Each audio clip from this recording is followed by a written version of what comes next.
Hello, everybody, and welcome to the show.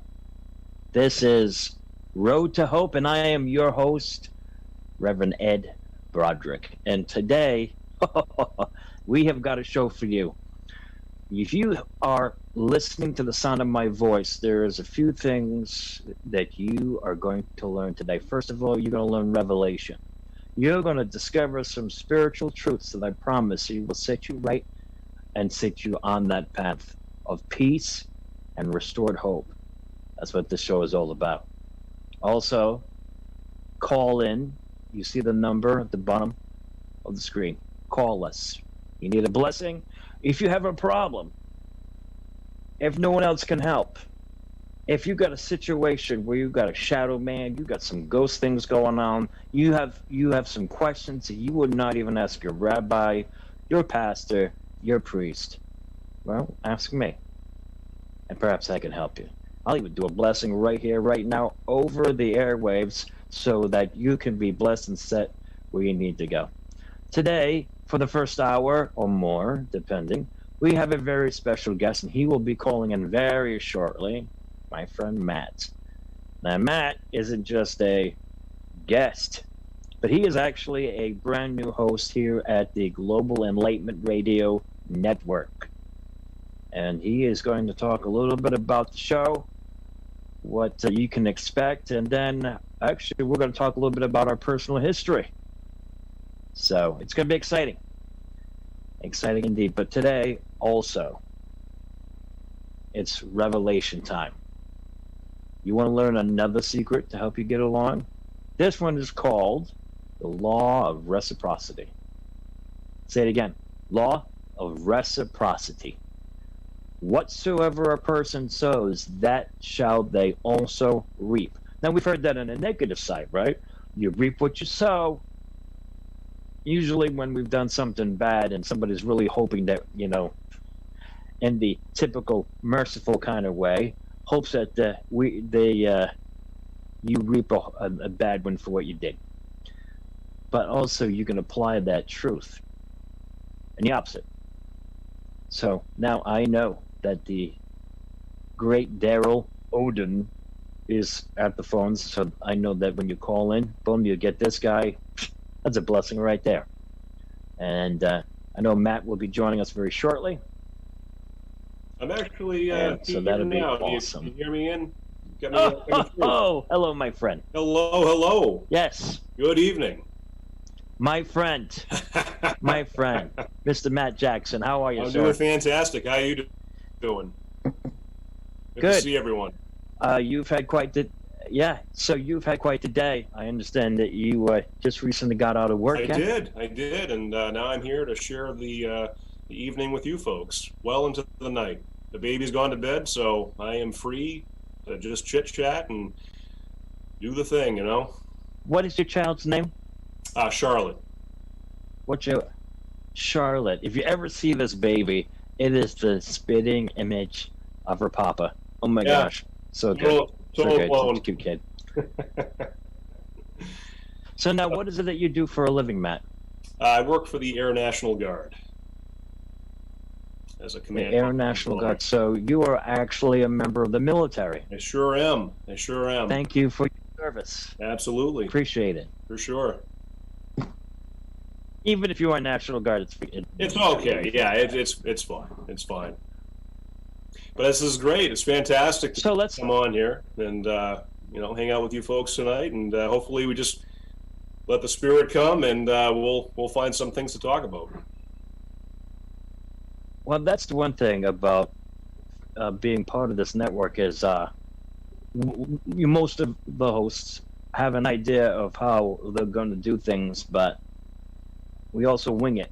So, hey, I have an idea what I'm going to do for the evening, but we just kind of let things go. And of course, well, at least this particular segment from 9 until midnight is the property of the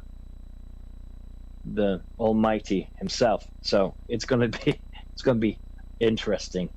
All right. So now you had contact. Well, I guess I contacted you, but somehow you got yourself connected to the Global Enlightenment Radio Network. So how did that happen? So I saw a link that was sent out, I believe by you at one point, and I saw this. I was like, this sounds like a fun thing, getting on, doing the radio thing, and I flirted with this idea a long time ago, and I just never followed through. But I thought it might be a fun thing to be able to come on here and talk about things that I find to be important. And it's pretty much what I did. I reached out to Katie and to Daryl, and I was able to secure some time with you folks. So that's really what happened, and very happy to be here. That's right. That's true. Yeah, the great Katie Camara. Congratulations. I want to say it publicly too. Congratulations on your spiritual promotion and your ordination. I guess it's just start calling you the Right Reverend Katie. So outstanding work. Well done. Well done. But hey, if you look at her site, I don't want to brag, but if you look at her site, she has the post where she was interviewing me, but it turned out I was interviewing her, and she knew in advance that this would happen. Just saying. But anyway, back to this conversation. All right. So again, synchronicity. What is that? We're going to be talking about that tonight too. What is the law of synchronicity? So there's the law of seed time and harvest, or you reap what you sow, and the law of synchronicity, where there's meaningful coincidences. And that actually is what happened when I met Jackson years ago. What was it, 2005? I would say so, roughly around that time period. It's been a long time. It's been a long journey. When I was, yeah. I was a rent-a-cop at the time. I believe I was the same. We were both renting as cops. Yeah. We were the rent-a-cops. So we were at this mall in New Hampshire. I was living up there at the time. Podunk is the word. And Podunk is the word you're looking for. Yeah. Podunk, New Hampshire. Yeah. Out in the sticks. Cow Hampshire. Hampshire. Yeah. Hey, Cow Hampshire. Yeah. That's right. That's right. It was the roadkill wasn't squirrels and stuff. It was just cows everywhere. So good eating. So now, since we're up in they were really good. Pick the gravel up. That's what it was. So now we were in New Hampshire, and we were at the mall. But I want to talk about how what happened. There was a situation happening that's so powerful. Talk about spiritual principle. You remember that guy? One thing about Matt, if you tell me, take a look at him. Does he look like a guy who could just be your own house security? I mean, I would hire this guy to be security. Why is that, Matt? Why could I trust you for personal security? I have absolutely no idea. I have absolutely. I don't know why you would. But you know what? Maybe I just have that air about me that like I could do something. That third or fourth degree black belt and was it? Don't talk about that. Ninjutsu. Yeah, ninjutsu. But anyway, he was so he was perfect for the job. But we had this guy. He must have been tanked out on drugs or something, and he comes barreling to them also. It turned out to be me and Matt, and Matt was just really starting to his spiritual journey as far as with God and with Christ. So I was mentoring him at the time, and so we're just kind of talking and everything, and this guy is just crazy. So Matt starts to bristle up like he's ready to do his something. We're doing something. Something's going to happen. I'm ready. Something to happen. We're going to do it. I don't know what's going to happen. We're going to be rolling around the floor. And when you bristled, he bristled. It was getting worse. Yeah. So I was like, okay, I got to do something. So I asked, you had to go do something, and I started speaking to the guy. Now, one thing that we forget, as far as especially in relationships with people, you're not just dealing with people.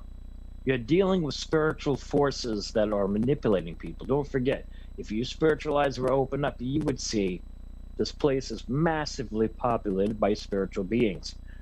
Some in devotion to God and some in devotion to watching the world burn, just like people. And so this person was packed with these negative energies, whatever. In my show, I'm going to call them demons. So, the demons, this guy was definitely demonized. And so I started to talk to him. Now, what Matt doesn't know is while we were talking, while I was talking to the guy, I commanded those spirits to be quiet and to submit. And before I was done praying, the guy said, "Oh, I'm sorry." And he got down on the ground. And what did he look like by the time they came back? It's funny. I remember this. I remember the whole situation. He got down on the ground, and there was a calmness that came over him after this whole Yes. whole situation. I mean, he was extraordinarily agitated. Before this. Yes, and he was. When he got on the ground, things started to calm themselves pretty quickly. And he was spread out. His arms were spread out. Yep. He was like a snow laying angel. prostrate, Doing a snow angel Like on the floor. Matt takes a look at the guy, takes a look at me, and he has the look on his face like, what? WT, whatever. It was on his face like, what the heck happened? I'm like, oh, all right. Just started talking to the guy. And so he managed to be packed up and gone away. But from that moment, we started growing in friendships, and then we started hanging out almost all the time. And so the one thing that Matt and I thoroughly enjoy years later is good conversation, educational conversation. For he works from his angle of history and philosophy, and I'm coming from my angle of the paranormal and the spiritual, the religion, and it's just a nice blending. Now, of course, what I guess you folks don't know is that Matt and I are brothers in the faith. So he loves himself some Jesus, and so do I. And so he's had the opportunity to experience the power of God for himself, as well as seeing that manifested in me. So that really sets him as a brother, and I wanted to support his show. So what is your show about, and what's the name? So it's an interesting thing. I kind of meditated on this whole the idea of what I was going to do for an entire show. And, at first I'm like, I have a lot of things I'd love to talk about, but I need some maybe some consistency, some coherence to, what subject am I going to do? So I as of right now, it's still in its infancy. It's still like a prototype, but I thought one thing to do would be kind of return to a state of more traditional storytelling, and what I would love to do is kind of bring us back to a state of being able to, maybe me tell a story or read a text and then have a discussion about it after the fact. In a world that's just so utterly saturated with so much information, let's just have me let's take that burden off of you, and you can just listen to me tell a story. Good old-fashioned story. So I call it. I said, tell a story. Let's call it a fireside tale. Not to take the right. Okay. Fireside chat, but a fireside tale, right? I mean, that's a. we'll work on. We may work on the name of the show, but we'll.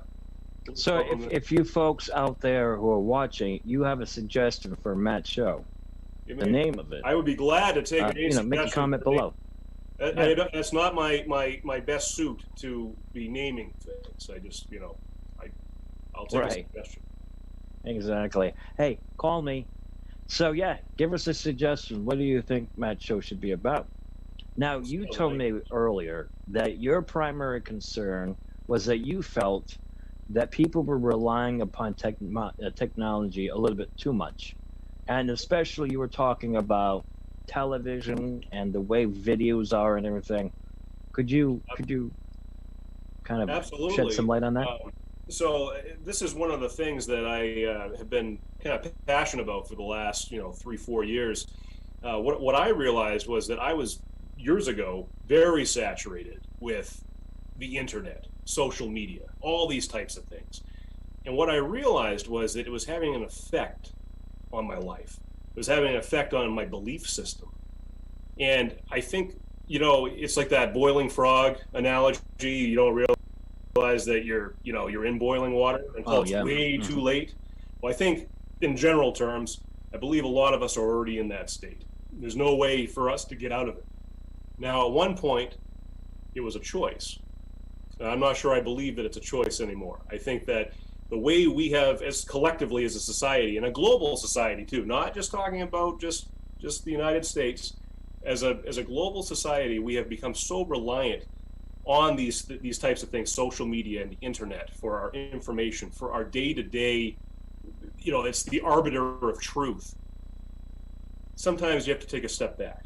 And I'm sure years ago, you look at some older articles a long time ago, before the advent of what's come now in the year 2020, you could see the prophecies of this coming. You could see people saying like, oh, I don't know, this could be a bad thing. Maybe we shouldn't let everything just be so dependent upon these platforms and whatnot. And I think that's what's happened. I think there's a distinctly concerning element of negativity that is on these platforms. And so, it's interesting. Here I am, I'm on a platform right now speaking to you folks, but I think that there's definitely something to the situation that we have going on in the world right now, the various situations, multiple situations. They're exacerbated by these platforms, by this whole internet situation.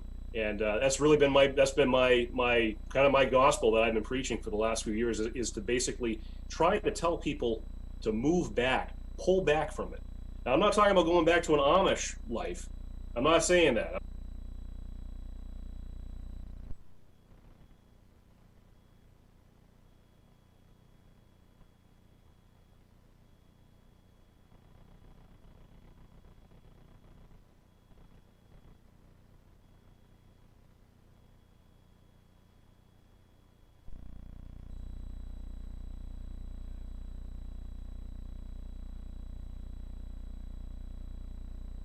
Following this particular pattern, what do you think about the human race's move towards transhumanism? What is transhumanism? I think so my personal definition would be this idea that humans are going to be more integrated over time with technology, with machines and artificial intelligence. And I do believe that we are rapidly moving towards that. And, I think, once again, these things all start as a means of convenience, and they're touted by people that have created these sort of platforms and things. Whether it be like I say, a chip in the hand or something like that, to have a cashless society, something along those lines. There's always a good argument for it, like, well, that could be a good thing. But at the same time, there's always a negative. There's always two sides to the coin, and you have to ask yourself, do the positives outweigh the negatives? Often they don't. They don't typically outweigh. And so, in my opinion, I think like this idea of transhumanism, not a great thing. Ultimately, at the end of the day, I think pulling back, going to a more traditional way of living, or at least thinking, that I think is an important message to be giving. So you think that?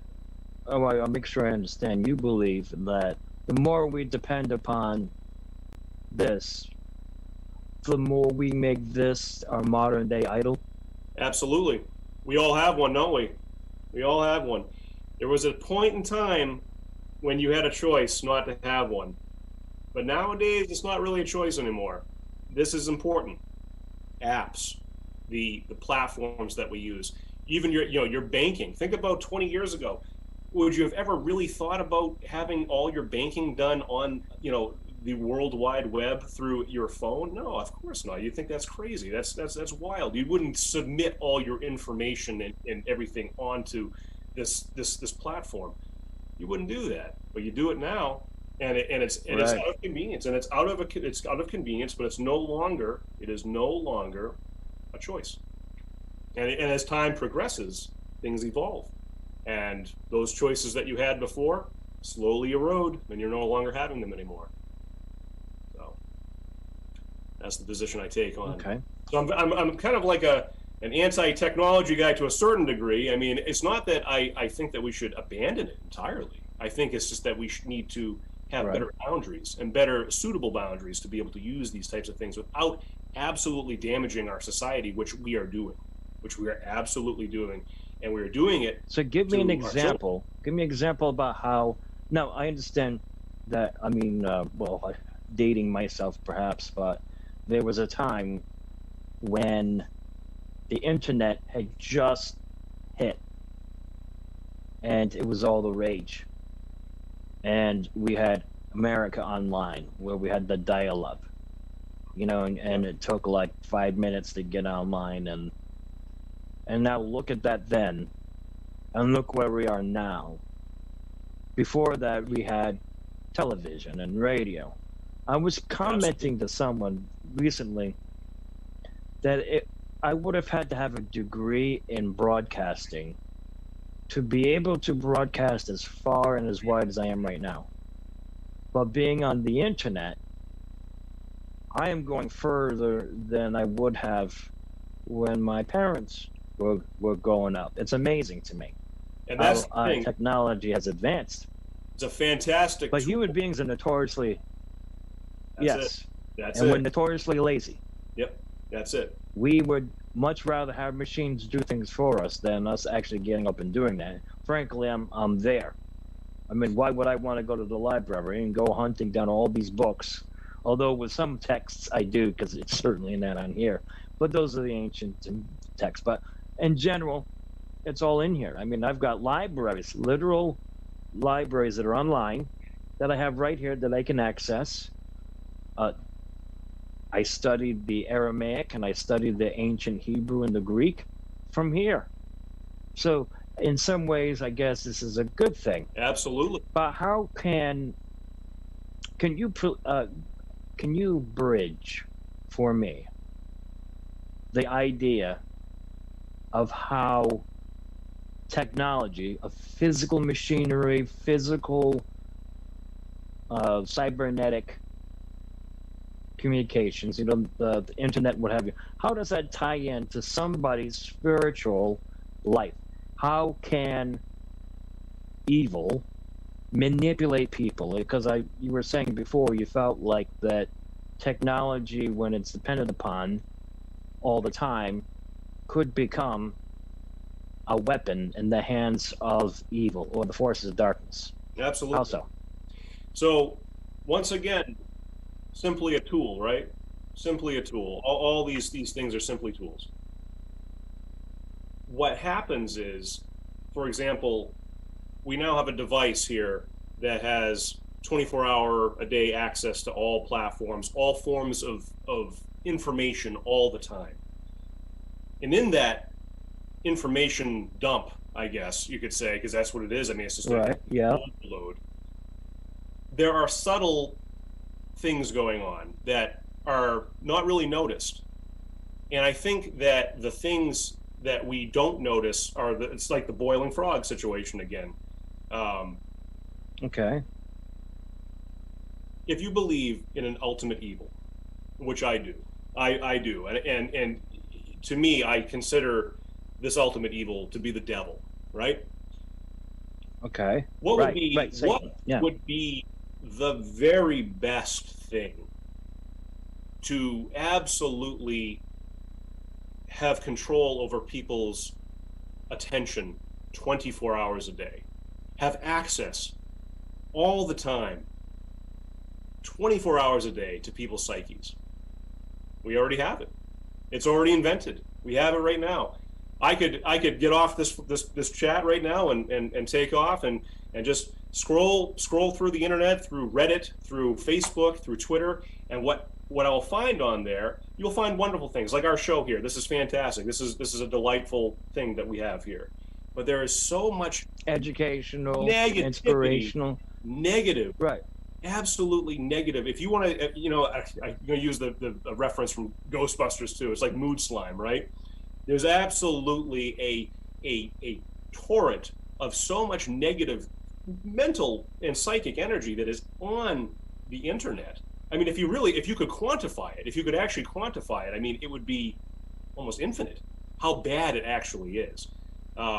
Look how easy it would be just to go on Amazon and just see like the comment section on Amazon. Why do you have that? Why is there a need to have an argument over whether these types of socks are better than these other types of socks? But stored on these collective servers is that just the distillation of people's animosity towards each other. And it's quantifiable, it's actually physical. And so what I believe is that this sort of physical manifestation of psychic energy is a real thing, and it's actually affecting us. It's affecting our, it's like a psychosis, or you know, a panic. Almost like a manifestation of the. Okay, sorry. Go ahead. And hysteria, and ultimately, it's something that, in my opinion, and this is just my opinion, I believe it's demonically inspired. I mean, ultimately, at the end of the day, if you were the devil, you absolutely have access to mankind 24 hours a day. And even if you didn't, if that person never had any inclination to sin or to find something that they shouldn't be looking at or shouldn't be doing, they absolutely now have the option. They have the option available to them. The gatekeepers, there are none, not anymore. And so, in my opinion, that's what it is. That's what I see as a problem. We have allowed ourselves to just be swimming in this ocean of information, and we're not realizing that there are sharks in the ocean. You know, I mean, you have your social media platform, but at the same time, you have a hate group in another platform abutting yours with your family pictures and you know, vacation photos and whatnot. That's not good. That's not a good thing. And so we've allowed ourselves to just live this sort of life that is, I think, is not a good thing.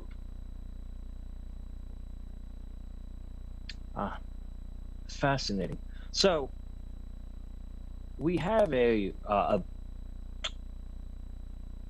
technology that literally is reflecting the very soul of mankind. Absolutely.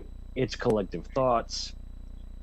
And it's fascinating because if you ever want to know what mankind thinks about, just peruse the net. There it is. Because it has its very best, it has its very worst, and there are forces that do control the internet. You know, with fake news, all you have to do is put a story out there, and you literally can sway the thought. Now, you mentioned something that's interesting. You talked about the collective psychic energy that could manifest things.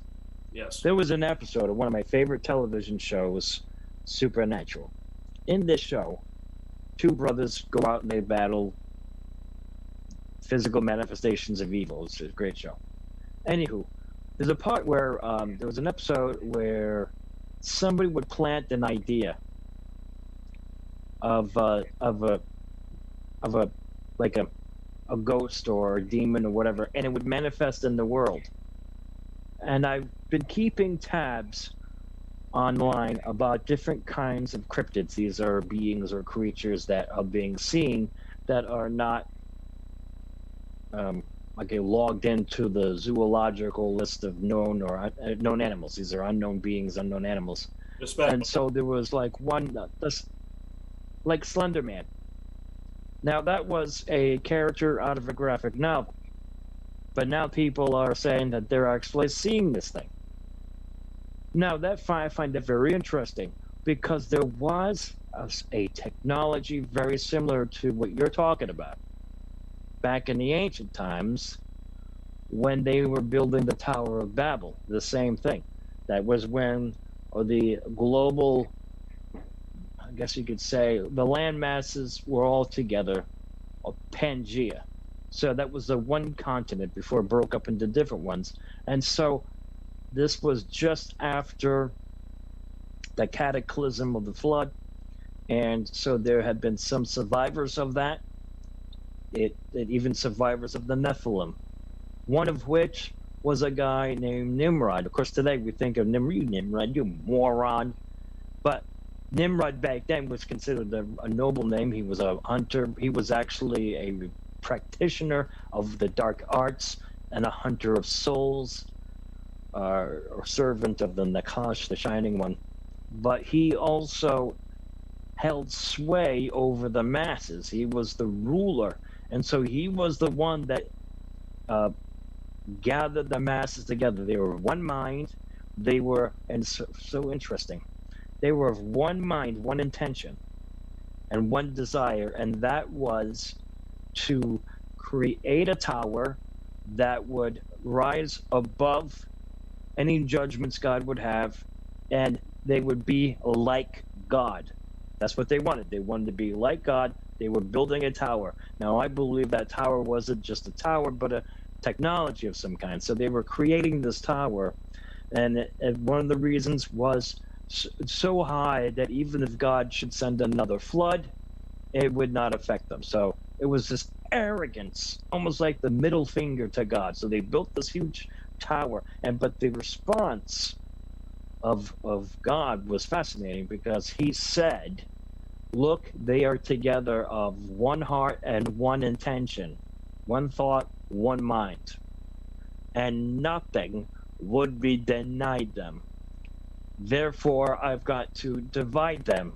And so that's when the landmass is divided, the tower fell, and there was Babel, because they couldn't understand each other, thus the term babbling, or then the Babylon came about. But I find them interesting. So here we are again. What we are racing towards globalization, one world government. I mean, you would have to have your head in the sand if you do not see that we're headed to a one world government. That was the ancient prophecies talk about that, not just our prophecies of the Bible, but prophecies in general point to this globalization. And here we are. It's almost like this net. We're back. We really are. We're back again. Now, there was the time, right? There was that time in ancient Middle East, over 2,000 years ago, when the people who had been reconnected to God through what Jesus did and entered into the blood pact of Christ, where they were awakened to the truth, and they were one with God. But here's the interesting thing: they were of one mind and one heart, and instead of being divided, the power of God was released upon them. Now, I find that interesting, because in this case, the power of God was granted to these people.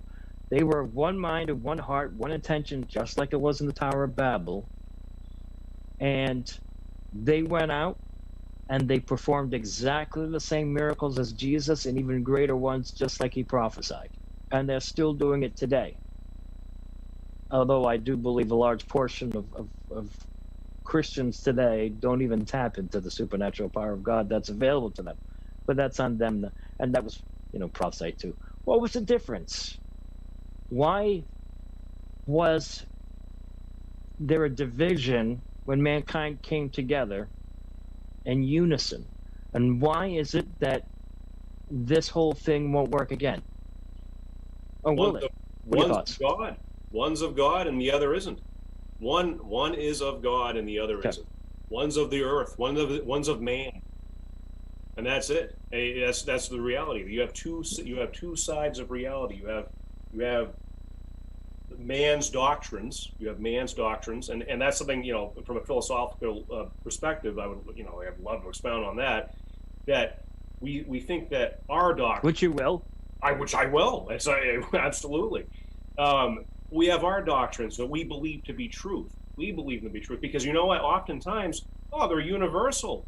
It's a universal truth. You find the same truths in Hermeticism that you find in Vedanta. You find all these things in Okay, so wait. So what is Hermeticism and what is Vedanta? Just kind of lightly touch upon that. So the rest of us would understand. Absolutely. So across different... What would be the common... Because I know that they say that, hey, all the religions say the same thing. Okay, so what are they saying? So that's what I'm really asking. So that's the interesting thing. So what you find in a lot of other religions, and you can find it in Christianity. When we went through the scholastic period in the the early church, you find a lot of philosophy running through everything. It's a way to bolster these sort of supernatural elements that are a part of the religion. And of course, there is a great schism among thinkers in all these religions, but specifically in Christianity, that say we have no need for the philosophy of the Stoics, the Neoplatonists, definitely don't need the Epicureans, don't need that to bolster what the gospel says. And that ultimately is, you know what? Philosophy is great if it informs your faith, but if it detracts from your faith, bad, very bad. And so what happens? So even philosophy, philos meaning love, and Sophia wisdom. Meaning wisdom, lover of wisdom, right? So even then, if pointed towards ego, self-centeredness, will always be empty. Is that what you're saying? You end up in a world of relativism. And I can tell you, from my own personal experience, you know, I spent so much time studying all these different paths. What I found was nothing. So relativism is the relative view of reality, the relative view of truth. You have your own truth. I have my truth. Daryl has his truth. We're all going to have our own. So like Friedrich Nietzsche, basically, who said that your reality is your reality, period. Right. It's your reality. There is no absolute truth. There's no objective reality. That's the thing. We end up with, when you study philosophy deeply, when you get deep into the roots of it, you start finding that each individual philosopher had, you know, things to say about other philosophers, and they're contradictory, and you end up creating your own worldview. It may not be the truth. It may not actually be the truth. It's just something that you have created. So further, when you're dealing with, you know, theology, when you're dealing with the idea of God and metaphysics and whatnot, sometimes you end up either creating your own God or finding that there's no God there, because you have reduced this almighty omnipotent presence that has positive attributes that you'd find in the Old Testament. You find God is defined by what he does and what he says and how he separates his people and his actions from other gods. Now, those are positive qualities. In philosophy, say like the prime mover of Aristotle or the one of Plotinus, you end up with basically just an answer to a philosophical question. Well, what's the meaning of reality? Well, there's this one divine simplicity that's out there. That's not God. That's not God. That's you know, look at the God of Spinoza. That's not God. The Spinoza God is not God. Pantheism, not God. It doesn't have agency. That being does not have agency. It's you may as well say there is no God in that sense. That's my personal opinion. That's my personal take on pantheism and other types of you know, monism that hold that thought. Yeah. If you want to add to this conversation, yes, it is, Chris. It is okay. If listen, you want to add your 10 cents to this conversation? The number is 929-436-2866. 929-436-2866. Then make sure you call 522-657-2748. 522-657-2748. And then hit that pound sign twice. Don't do it once. Twice. Okay, so now we've talked about philosophy and we've talked about the internet, and we're saying, well, wait a second, if we do not have a spiritual root in God, then all of this is empty. So no matter how many times we take a beautiful pig and dress it up put a dress on it, put a tuxedo on it, and put a hat on it, it will never become a person, right? Absolutely. So you're saying the internet without divine purpose is a big old fat pig with a dress. Is that what you're saying? You're getting on. Is that what you just said to me? You're just getting on a slide, just diving down a rabbit hole to places you don't want to go, and that's what I think ultimately, and that's what we are. So there's a way that seems right to a person. There's a way that seems right to a man, but it leads unto death. Fascinating. So we're not saying that technology is evil, nor are we saying the internet is bad. No, not at all. But the collective unconscious, or the collective mind of mankind together, can release tremendous forces or prevent them. So that's fascinating. So you as individuals, my friend, when you start understanding that there are laws that govern the spiritual world as much as there are laws that govern the physical world, you can learn how to apply these own laws in your own life and then get God-like results, because that's what God wanted. But even with something as amazing as the technology that has been released in the earth through the internet, there's a natural evolution to it. It's growing exponentially on its own. Even there have been, Matt, hasn't there been advances in AI, artificial intelligence? Absolutely. I mean, we discussed about, talking about the nature of like what is actually sentient. What can you consider to be sentient? At some point, you have to say like, well, is a robot that has all the same qualities that a human has. Can they experience the same type of experience that we have through in the consciousness that we have now? I mean, that gets deep into like the theological idea of like, do you have a soul? Is the psyche something that is real? These are tough questions. I mean, these are definitely tough questions. You are the exact guy to handle it. So you're saying that pretty much what we're talking about is what's going to be the main course of your show? I mean, is that what you're going to be serving up to the folks?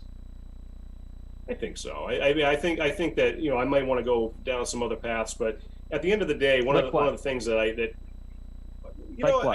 think that just discussing things of the day-to-day ethical type dilemmas, those types of things, I would say that would be something I might bridge. I might want to do something like that. I may want to, like I said, do a night of just reading of stories or something like that. Go back to a more traditional way of communicating. But like the old early Germanic ones? Yes, well, I can be your bard if you'd like. I can be. Wow. I'll get a harp. Chris? Yeah, I have a question for you, Matt. Since Chris. Chris, Matt, Chris. Chris, pleasure. Nice to meet you. I have read about Hermeticism and several different kinds, including Gnosis. Yes. You're the first person I've heard say that term in years. Are you familiar with the Gnostic and the Kafar movements? So no, I'm not familiar with like is it a modern movement you're speaking of or older one? Okay, no. So I'm not familiar with that specific movement. I know of the Gnostic movements that have happened throughout history, and of course the Gnostics, in regard to the Hermetic texts and whatnot. So I'm familiar with that. Just the historical element. You fascinate me. Oh, well, I appreciate that. And this is why I wanted to come on. I figured this would be a fun thing to be able to have, an enlightening conversation among friends and give it to, the listening audience who would love to, hear this type of thing for the purpose of enlightenment. Oh, wow. It's nice to have two people that are familiar with the history of the church. Absolutely. That's one of my big areas of research due to I research Hermeticism and Gnosticism due to my heritage. Yeah. I'm a heretic.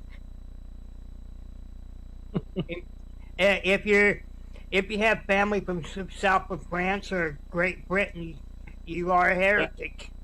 You were part of the Huguenots, right? Or the Cathars? Yeah, I had Huguenot, Cathar, and Gnostic. Yeah. And that's the thing. I mean, from a historical perspective, I mean, these Gnostic teachings, Arianism, all these types of things that showed up in Christianity, I mean, they persist to today. I mean, that's just we have those types of things in modern, various modern movements. And if I could relate quickly, just back to the fact that the internet, again, thank you for the internet. The internet is, if I could use the term, the agora in Athens. That's a good word for it. Yeah, that's what this is, right? I mean, ultimately, this is the agora. We live in the agora, and each person, if they decide to work, if I'm going to be an Epicurean, I'm going to go hang out in the garden, the cyber garden, which is over here, or I'm going to hang out with the Stoics, who are over in the Stoa over here, and we are all experiencing the same philosophical schools that have been around for 2,000 years, and here we are again in the year 2020, talking about these different philosophical sects. So let me ask a simple but yet difficult question. Now, I will answer this question if you would defer to me, but I'll let you answer it. And so here's my question. With what we've all talked about and how the philosophies pretty much all kind of go down the same path, what makes Christ and Christianity different than the rest? True Christianity I'm talking about. What makes us the exception to the rule? That's a loaded question, that question actually. Yes, it is. I will. And you better not disappoint me, Matt. He won't, I'm sure. Won't disappoint me, Matthew. From my own personal testimony, from my own personal experience, having been down all these paths, having done all this stuff mentally and gone to the brink, seeing the abyss, I literally had an existential crisis, thinking that I've gone too far, overboard with this stuff. Something simple, returning back, even just the ethical teachings of Jesus. One of the things that really brought me back from the brink of, just, I guess, intellectual overload, which can happen. I mean, it is a symptom of all this technological stuff. Simple thing. Parable of the Good Samaritan. Parable of the Good Samaritan. That was the thing that brought me back. Interesting. Okay. So simple. And what it was ultimately, and I'm sure we know the parable of the Good Samaritan, having the Levite, the man who's the man who's on the side of the road who's been accosted by thieves. The Levite shows up, the priest shows up, and then the Samaritan, who is the lowest class of person, he shows up, and he's the one who does the right thing. He's the one, even though he breaks all the cleanliness laws, the halakha and whatnot, he breaks all that. He is the one who does the right thing. And it is one of those things that you realize in your soul. This is where philosophy dies. Philosophy dies here. It has nothing to do with a philosophical type thing. This is something that you can only know spiritually in the soul. You realize it. You can only realize it when you say to yourself, there's something so divinely true about this, because you know what? You could see a person on the side of the road that has, a sign, and you say to yourself, I don't want to give them money. I don't want to help that person. It is Jesus's words. They are so simple and yet so difficult to follow through that they have to be divine. That's my position. That is what led me back to faith. I realized that all the pomp and circumstance and all the stuff that you can read Pseudo Dionysus and all these other philosophers, you can be out there doing all this stuff. If you cannot simply take the gospel for what it is, just a simple, plain gospel, and realize that what Jesus says is absolutely divine truth, you don't need anything else. You have to be able to recognize it in your soul. You must be able to recognize it in your soul. Anyway, okay. That's my soapbox I stood up on. All right. So, in philosophy, there are at least, and I was just making sure I got this right in my mind, there has been at least 9 different religions that talk about how there was a God who was alive, dies, and comes back.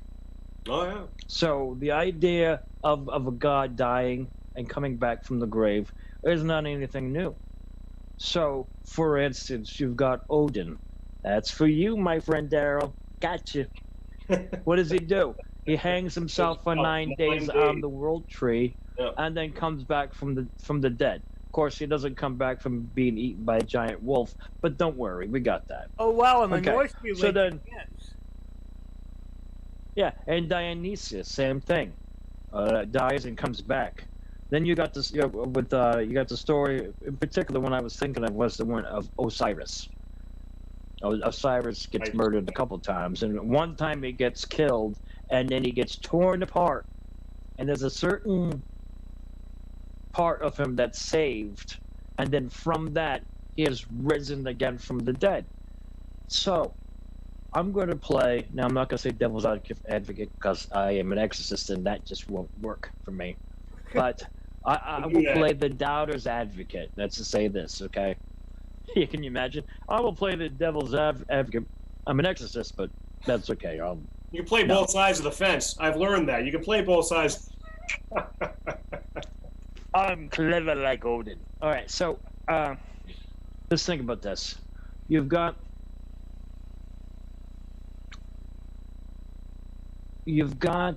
a situation where there's a god who dies, and he comes back, and then you got Christianity, and then you have Jesus. Jesus is a God who lives, and he dies, and he comes back from the grave. So, the difference that tears apart the philosophies of men, number one, is that none of those gods, little g, was not the God.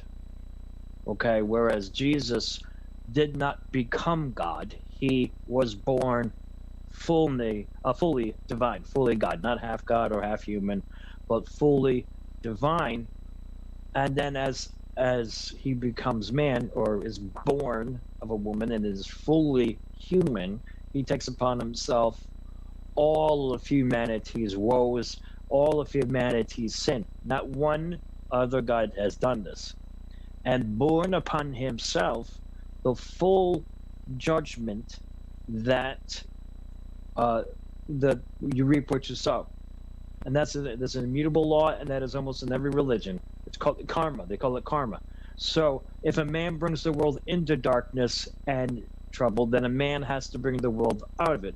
So God literally becomes a man, and then as man. Now, the beautiful thing is there's a prophetic moment where Jesus is standing before the governor, Pilate, and he says in Latin, because that was the governing language, Ecce homo, behold man. He did not say behold the man, he said behold man. Now that was amazing because he literally called it. He was mankind. Here is mankind in one body. Scourged. And then bam. Now the difference, say, between a god, let's say Yahweh, and Odin, is that even though Odin was born a god, he was not the entire god, because he had his elder gods he had to fight with, which, by the way, is just another reflection of Greek mythology. But I won't go too much further than that because I respect my friends. So, anyway, this eternal being becomes mankind and then takes the negative karma upon himself. The judgment's made, and then he rises. Why? Because death keeps people, sin, or the negative karma, keeps people separated from God and is death. But since there is no longer any negative karma, any sin, he rises from the grave as justification. That cannot and is never duplicated anywhere else. So, the biggest difference is that when Jesus rose from the grave, he rose as God and man and made an eternal covenant between heaven and earth. So now mankind is actually part of the Trinity. That's not in there either. So now part of the very nature of the Creator himself is humanity at its very best.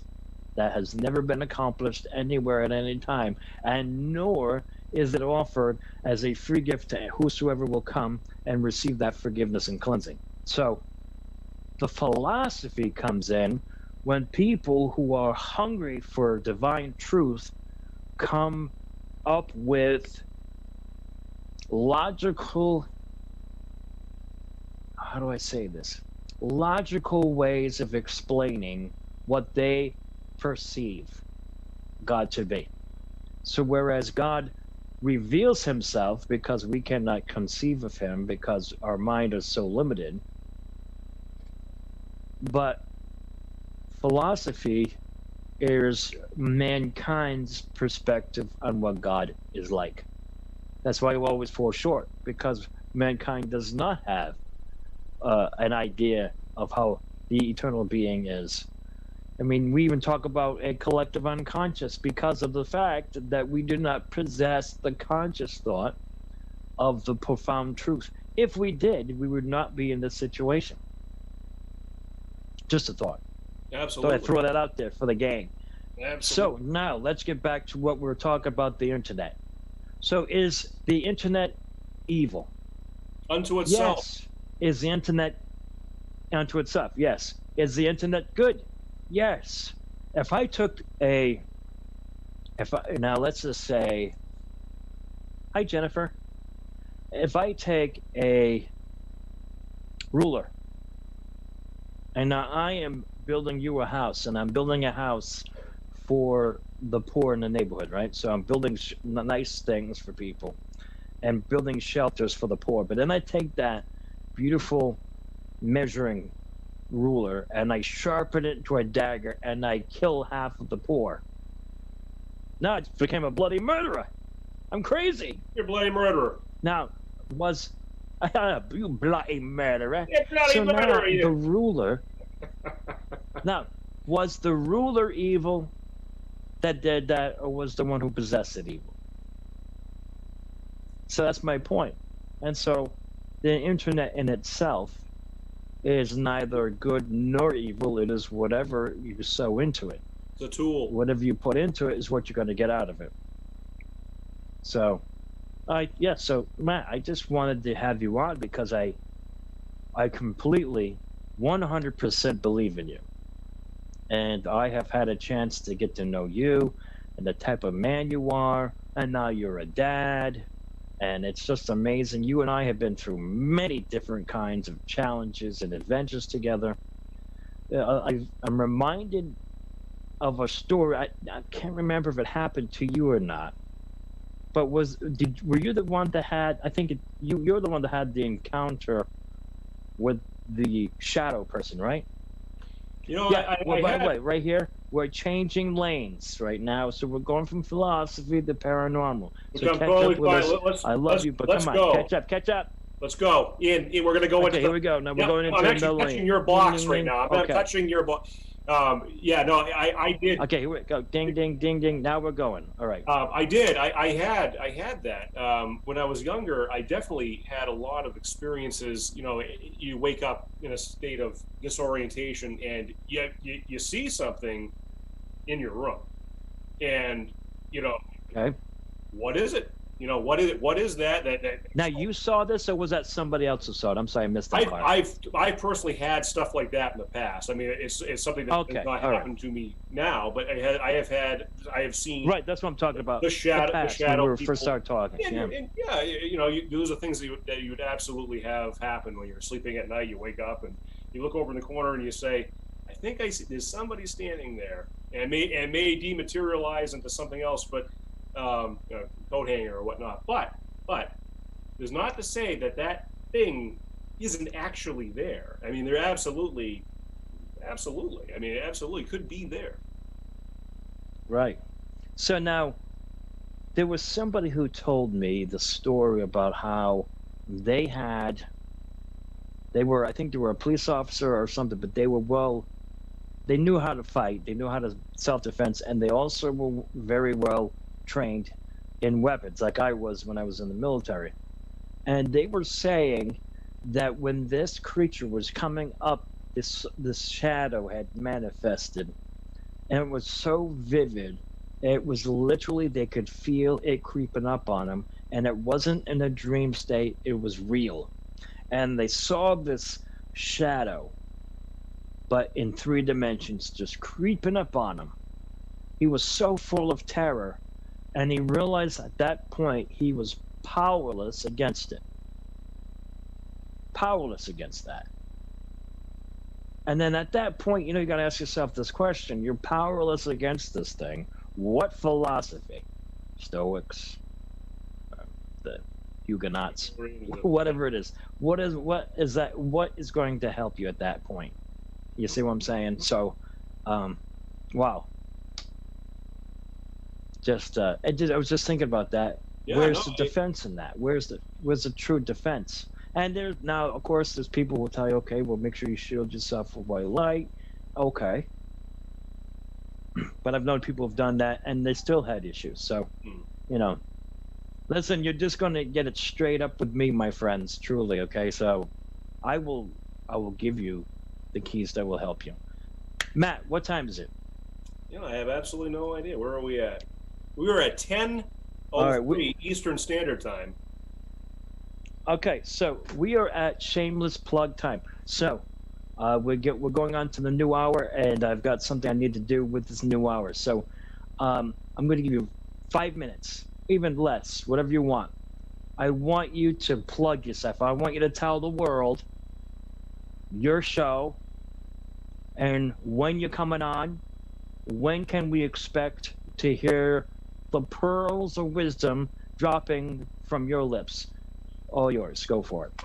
Okay, here we go. So on Monday night, this coming Monday, I believe at 11 p.m., I think that's what we settled upon. At 11 p.m., I will have my show, my first run at this.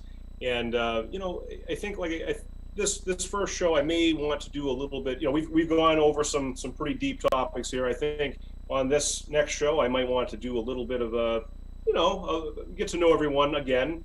Maybe, like I said, read a text. Then after that, have a discussion about that. Someone wants to call in, that type of thing. But I think that's what I would like to do on this next show. But like I said, as time goes on, maybe I might want to do something else. We may want to have more discussions in the philosophical realm, talk about theology and whatnot.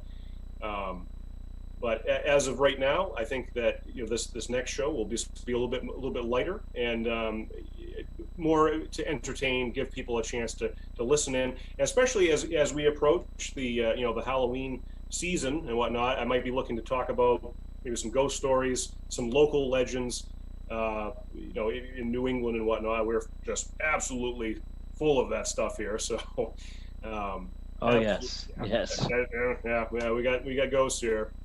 We got ghosts.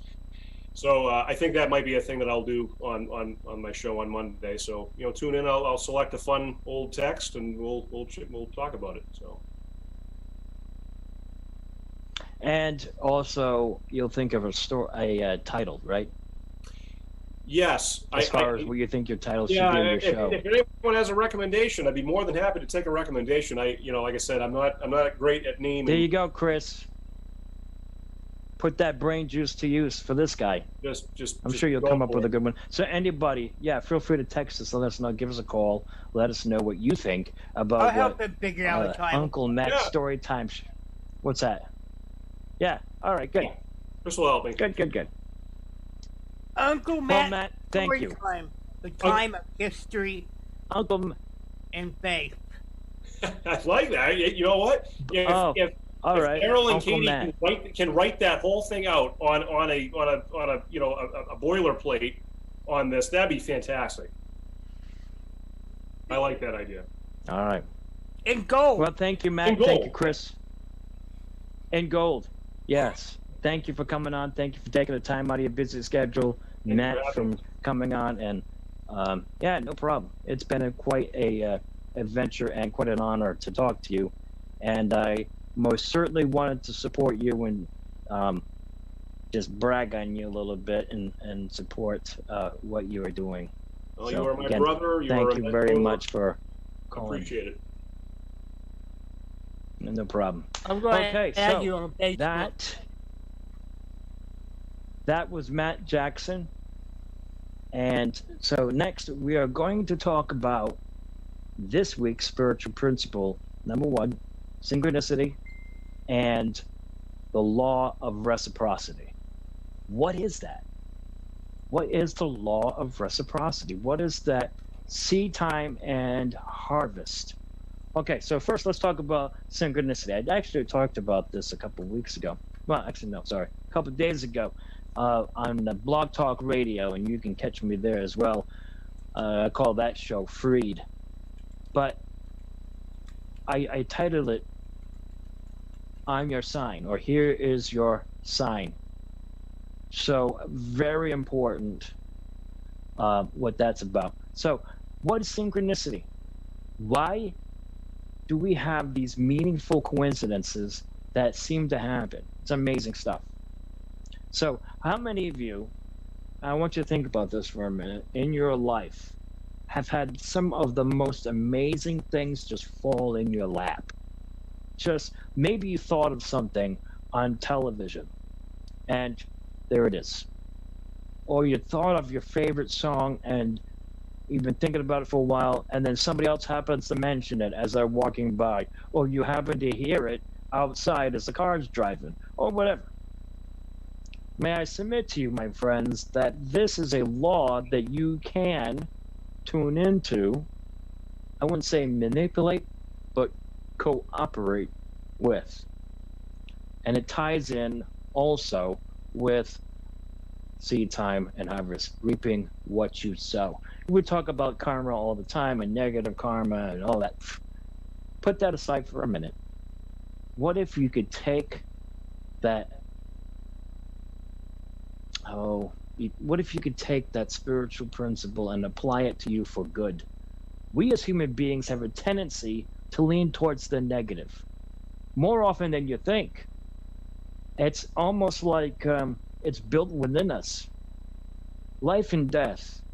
This is what Solomon said, and Solomon being the wisest man that ever lived with the exception of Jesus. But Solomon said, life and death is in the hand or in the power of the tongue. And they that eat of it shall, they that love it, the principle, will eat the fruit thereof. What you say controls your life. Look around. Take a minute and think about how your life is. Large portion of how your life is due to what you have allowed to be present in here. And out of the abundance of what you think about, your mouth will always speak. You'll never say anything contrary to what you're holding in here. And so that in itself becomes your weapon, and you can either use it or you can use it against yourself. So let's go back to the synchronicity, and then I'll thread all these things together. Please, during this time while I am teaching these things, feel free to give us a call. Send me a text. If you can't get through, then send a message, and I am quite certain that Odin will make sure I get that, or Katie will anyway. So, and then I'll answer your question. You can ask me questions that way, or if you need a blessing, because I know there's a few of you out there that need one. So at least a few.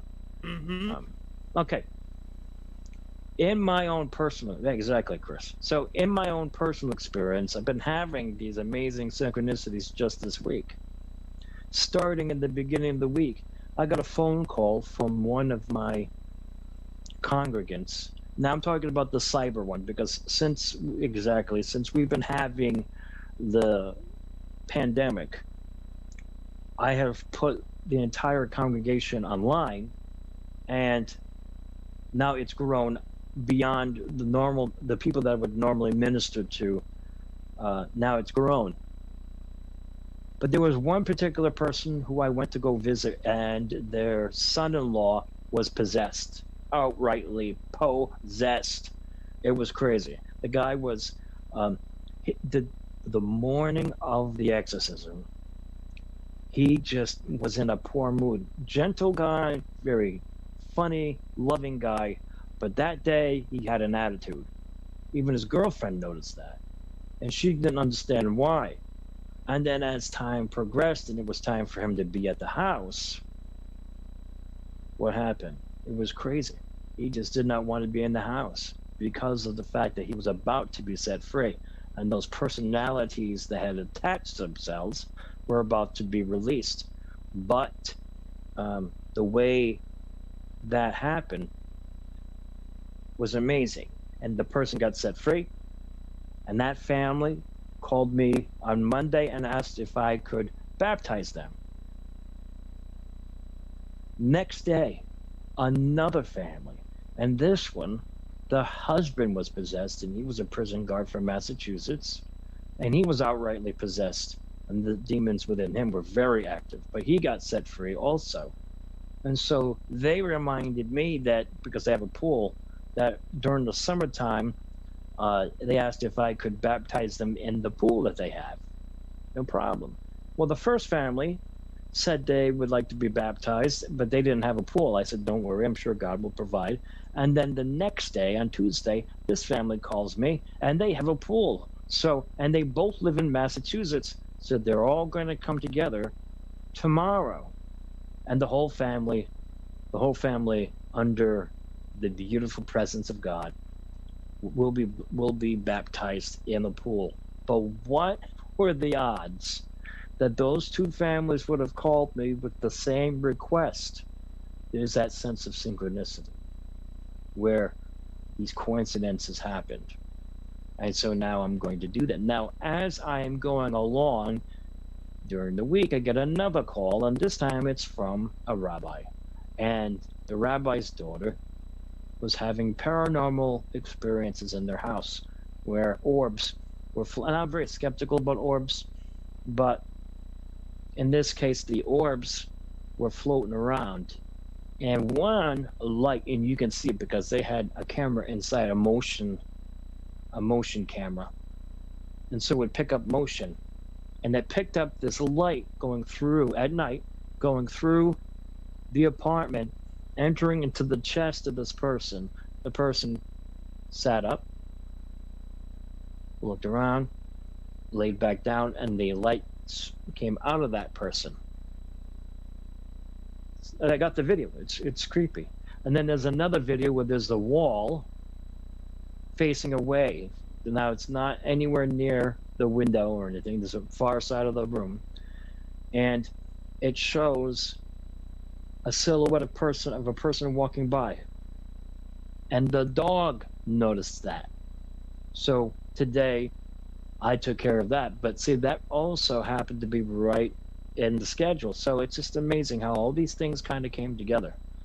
The case that I really wanted to talk about was this case where the one about the prison gun. The family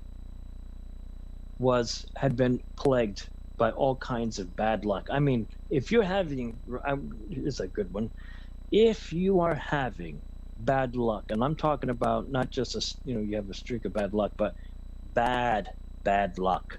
Like everything that you put your hand to fails. Freak car accidents, sicknesses that the doctors can't even tell you, insomnia,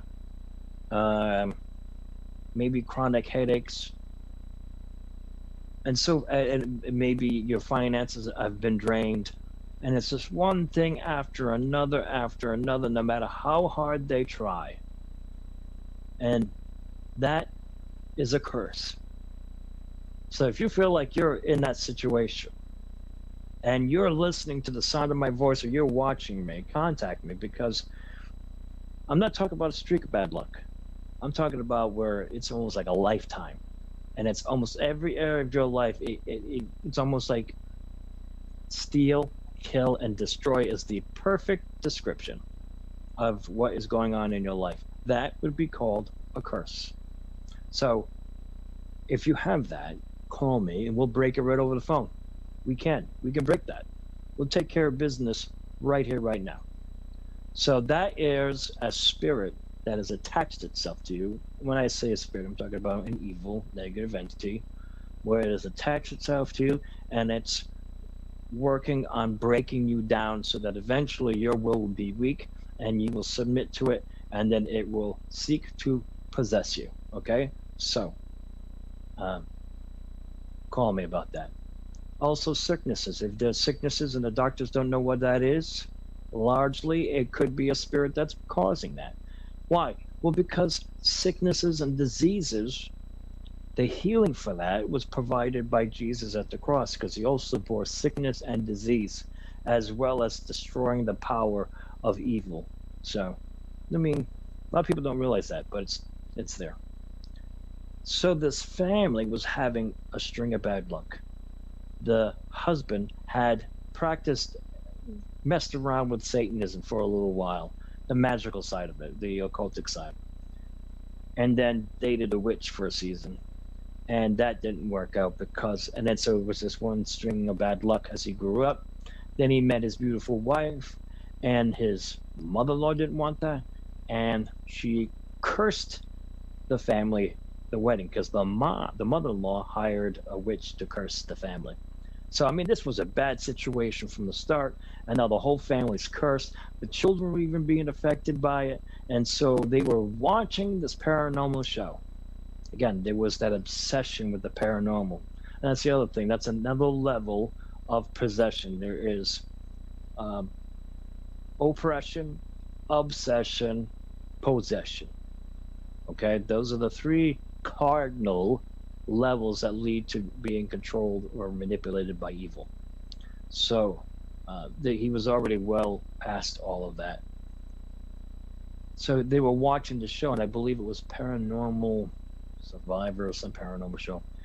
And there was a case that was on there, and the case involved a woman from Fall River who was a paranormal investigator, and she had called alongside an exorcist that would help her, Father Tom.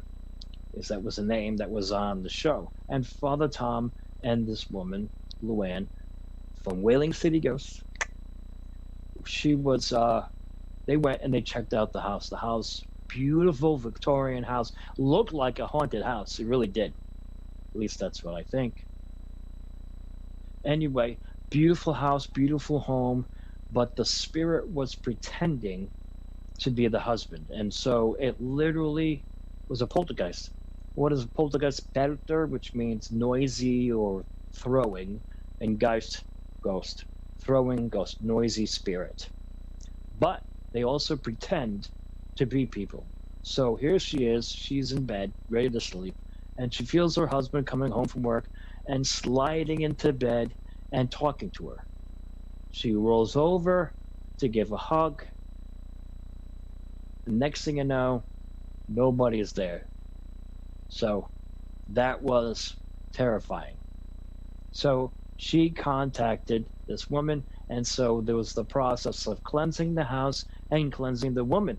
But this got the attention of the, I believe it's History Channel, Discovery Channel. And so they wanted this on the show. Now, the reason why they got the name wrong was because they didn't contact me. It was actually Father Ed, not Father Tom, and that was a case that I worked with Luann. But when the show was broadcast, it was Father Tom. Now, this family is watching this episode on TV, and they're like, we need to get in contact with this team. So they contacted Luann, Luann contacted me, and I ended up there anyway. But what were the odds, even though they got the name wrong, that they ended up with the priest that they were looking for? See what I'm saying? These kinds of synchronicities happening to help people.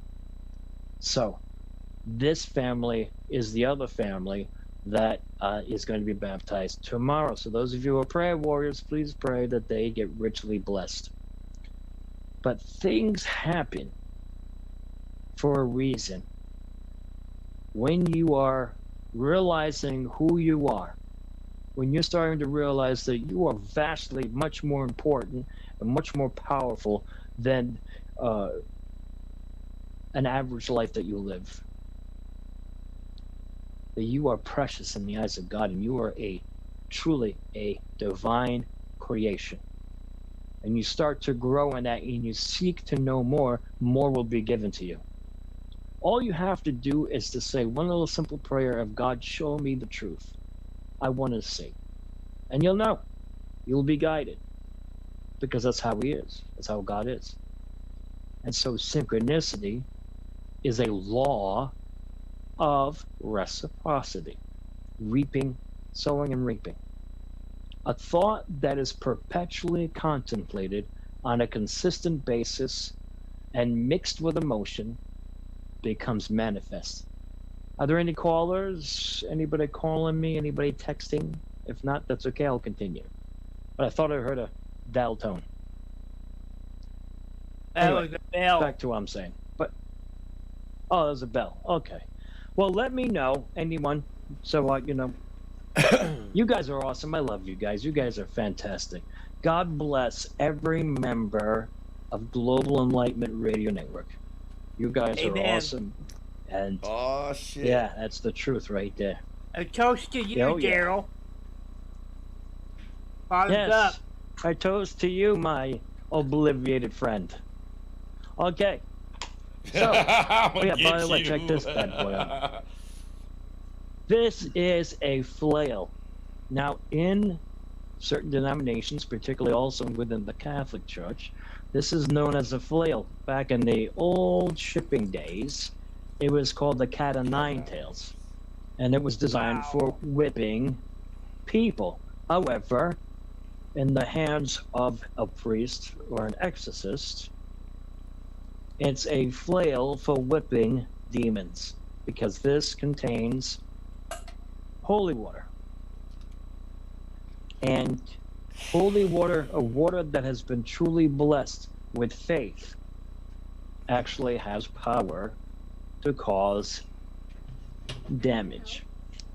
So, do I use holy water? Most of the time I do, absolutely, because it's my point of contact. But I don't use it all the time. But I figured I would show that little show and tell for y'all. So synchronicity, I'm telling you, my friends, listen. Easy. What you see around you is a product of what you've been holding in your heart. You want to see change? I mean, really? Truly? Then do an experiment. Do a thought experiment. It's time to think. Enough of just chewing up and eating whatever people tell you. Search things out for yourself and run. Seek after the one being who loves you the most, the one who created you. Get me for now. Simplicity. Listen, the kingdom of God is designed for children. Jesus said, allow the children to come to me. They were playing around him and everything like that, and the disciples were like, get these rugrats out of here. And Jesus is like, no, don't worry, allow them to come to me. For such is the kingdom of God. In other words, the kingdom of God is simple, the simplicity of a faith of a child. That's it. Childlike faith. And to explain the kingdom of God has to be that very same way. The principles of God, the principles of the spiritual realm, must be in such a way that even children can understand that. Unfortunately, we as human beings complicate everything. And that's not Father's way. So, what you think about the most is what's going to come out of your mouth and come out of your life. And because you're made in the image and likeness of God, your voice contains power. Now, think about it for a minute and you'll see that I'm true. If you've had loving family members in your life and they build you up, right? How? By saying wonderful things like, hey, you know what? You're going to be somebody someday. Oh, don't worry. Don't be discouraged. It's okay. Failure's fertilizer. You're going to be all right. You're going to make it. And you believe that. And what happened? Trial and tribulation. You make it through. Then you got the other people. The people who have no brains in their head. And all they do is cut down on people, on the children. You're a loser. You never amount to anything. Even if the children aren't behaving, you don't speak that kind of stuff over them, because what you are doing is you're cursing them. Truly. Amen. Life and death is in the power of the tongue.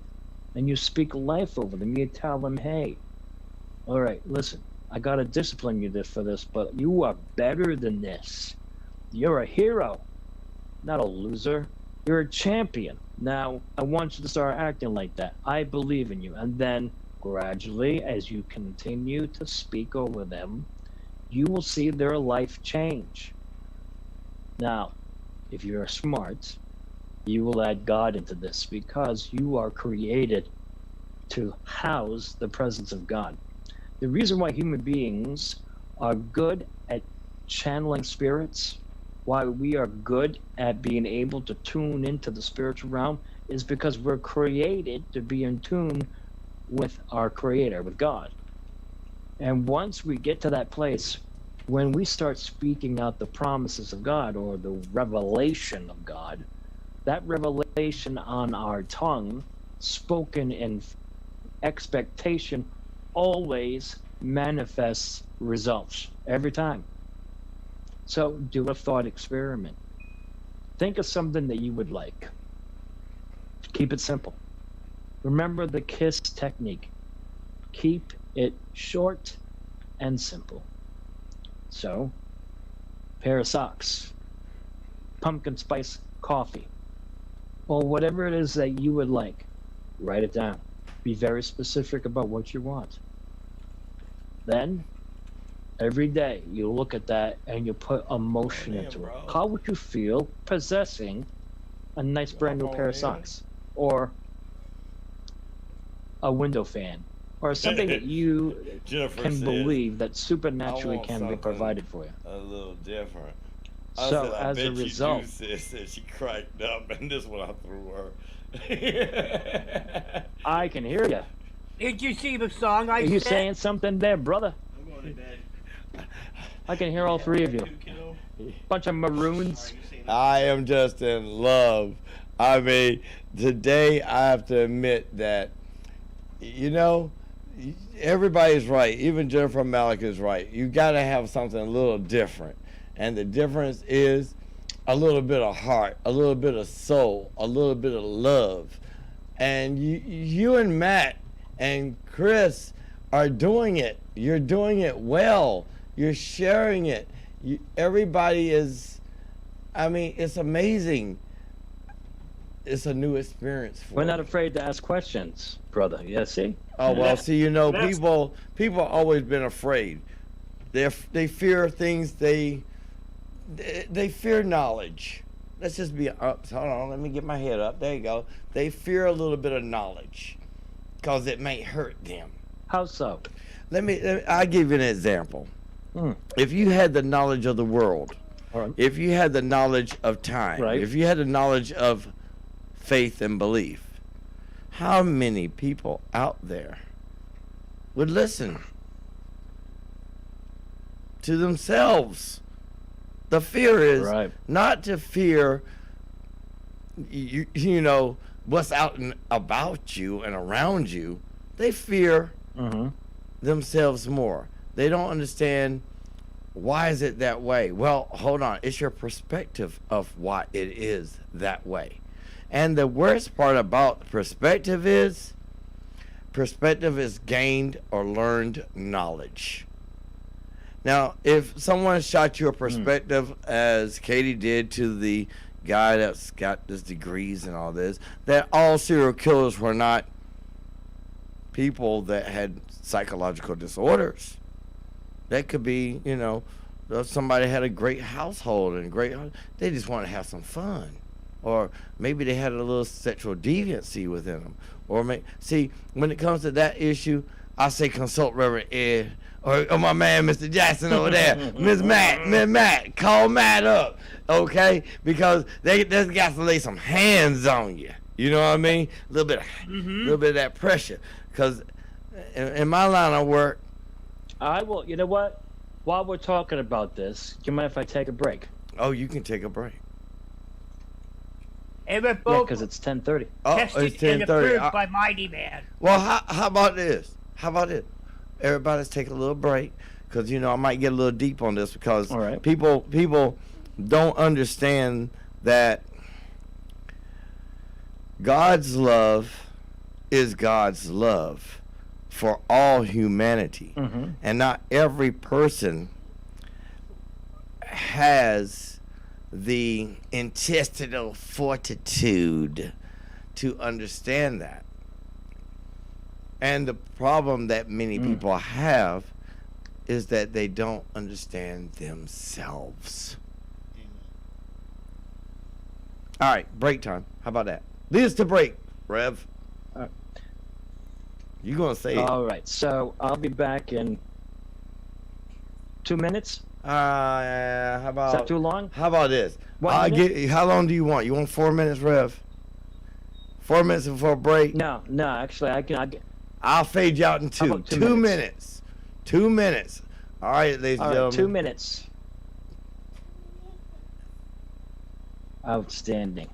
Then I'll be back, and then Mr. Odin and I will have our conversation. Oh, I bet you've been waiting on that. All That'll right. be fun. Oh, and don't be afraid to call or text. Let me know what's going on. Okay, love you guys. All right.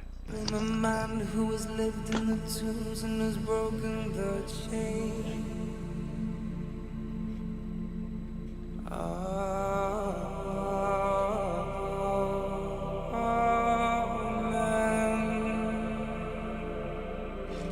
Now I can eat something.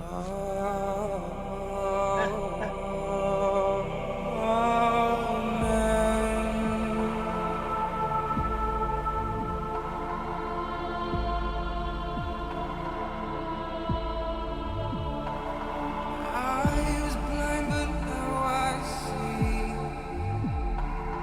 What if God is not for me? And I know it's time to go.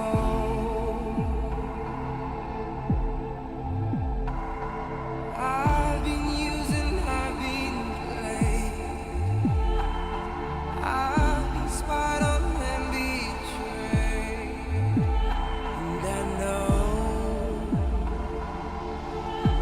it's time to go.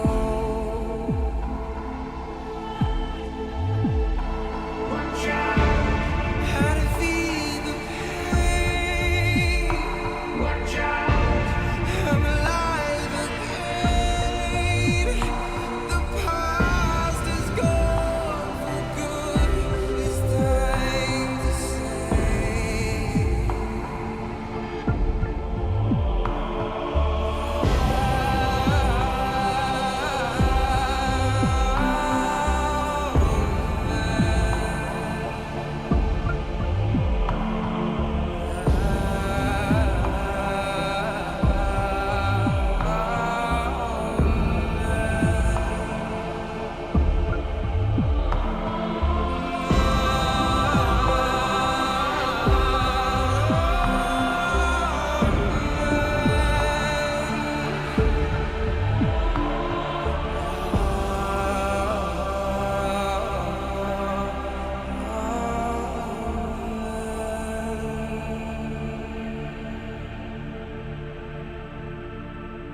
At last, I believe I will be found.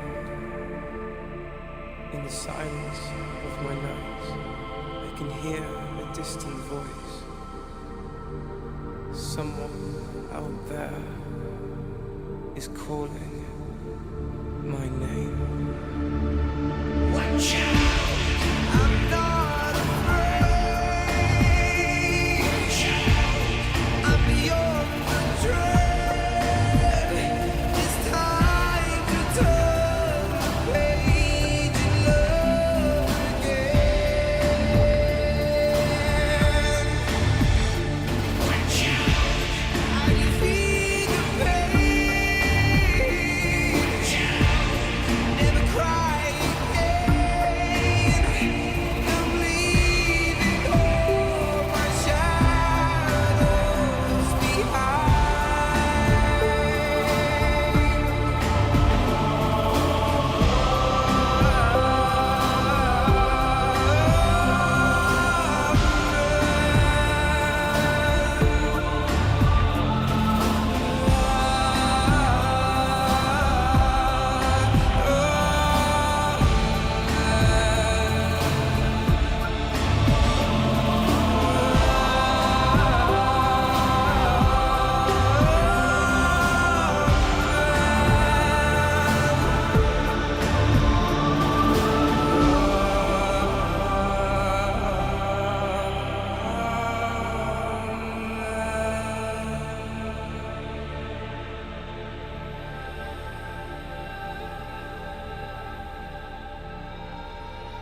Well, Odin did say, "I'll give you 4 minutes." That was 4:55, brothers.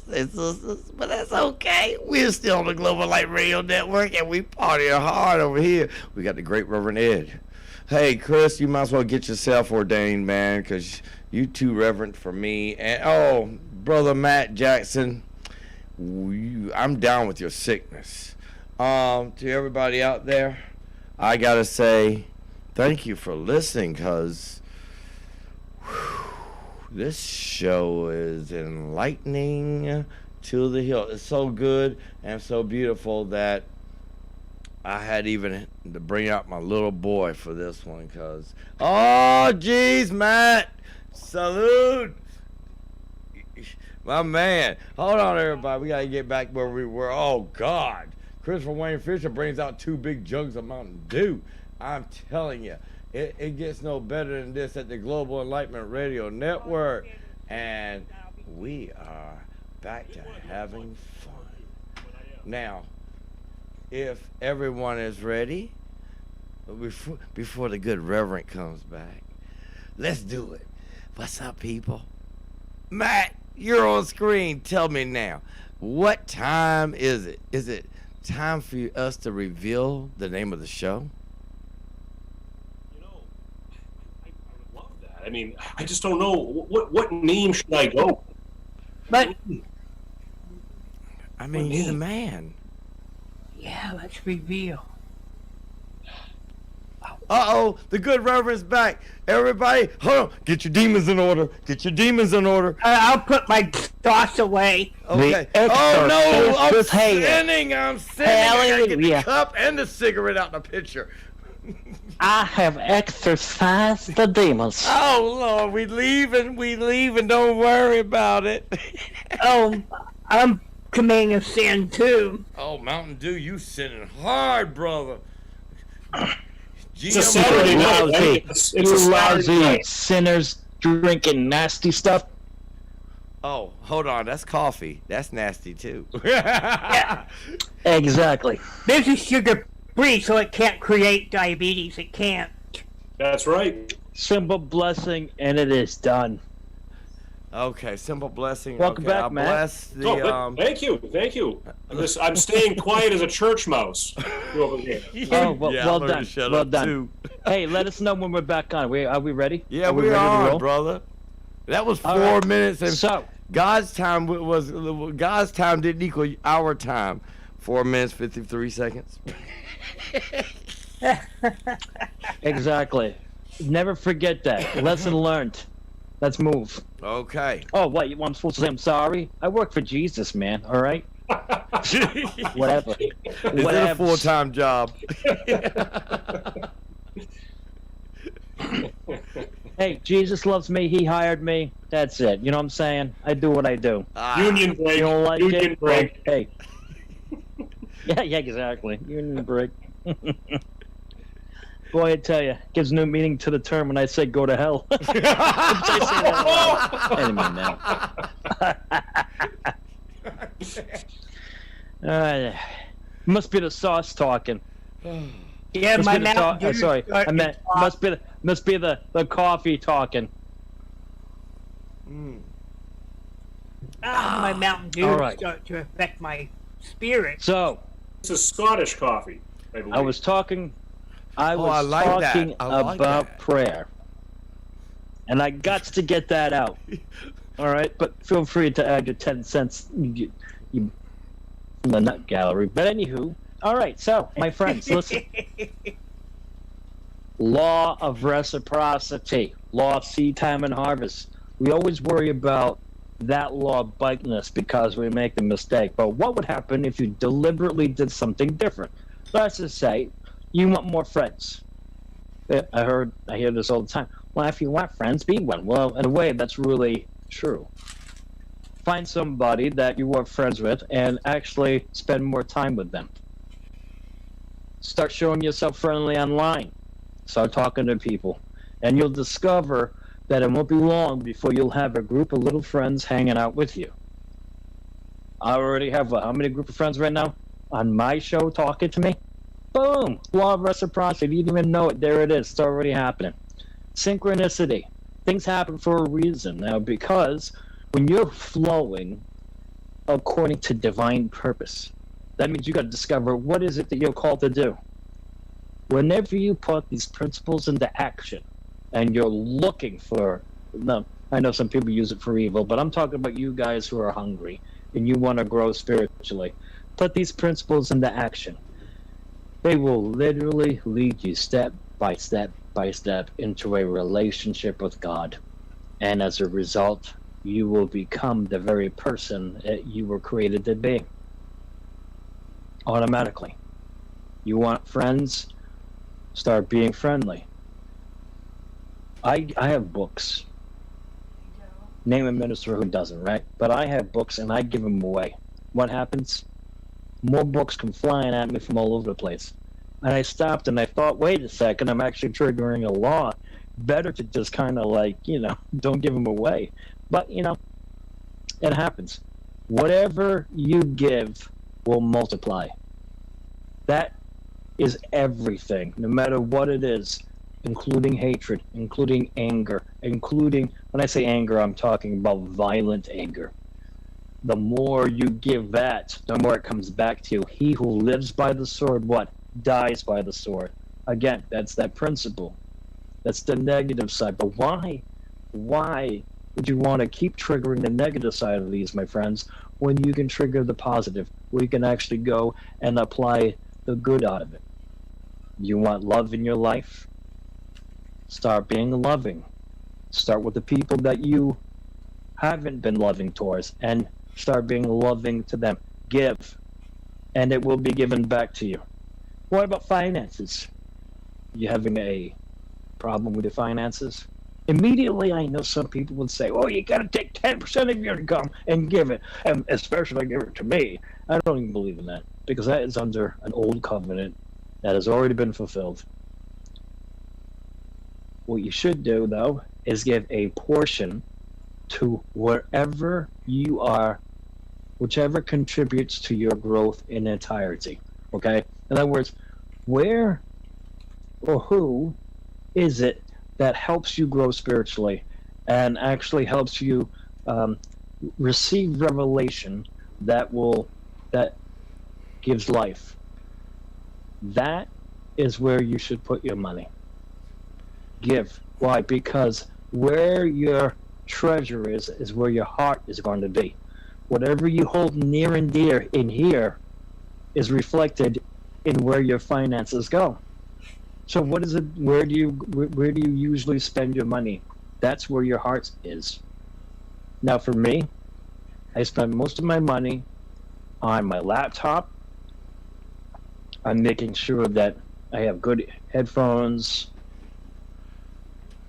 I bought the shirt. Why? Because I want to make sure that I'm presenting myself in a way that is best for your reception.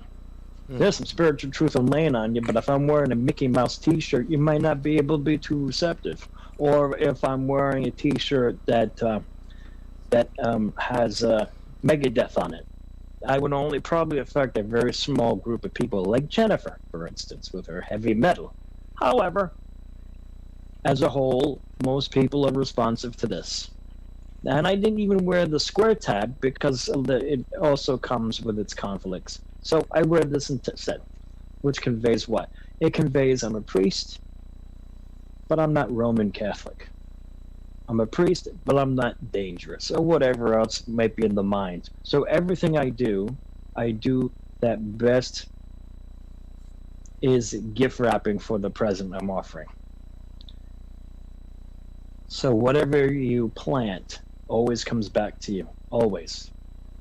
And when you are planting, if you want an increase in your finances, now here's the difference. Now here is where the law is. When I say it's a law, it's actually one of the ways of God.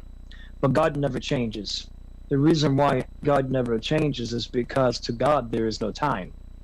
He has no beginning and no end. It's always the present. And you could do a time experiment right now if you want. At this very moment, we're in the present, right? Of course. What about now? Are we still in the present? Yes, all right. 4 seconds have passed. Are we still in the present? Yes.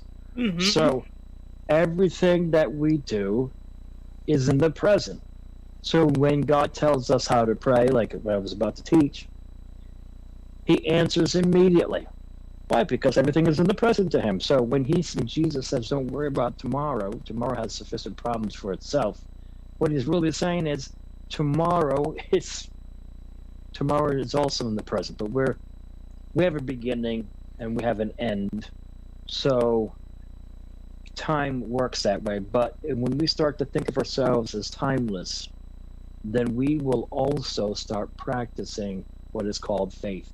Faith is the ability to receive from the invisible realm and manifest it in the natural. Faith is the title deed of things I've been praying for, evidence of things I do not see. So if I am praying for or visualizing a pair of socks, I'm not going to say I'm going to get a pair of socks. I say I have a pair of socks, because you do. Just because they haven't manifested doesn't mean you don't have them. And what's the emotion behind that? Are you grateful? Grateful for those pair of socks? Wow, these are awesome socks. They make my feet feel so good. Whatever. And then you add that in there. That's the paint. Let's say you need a car. I've done this so many times. Once I had a friend of mine.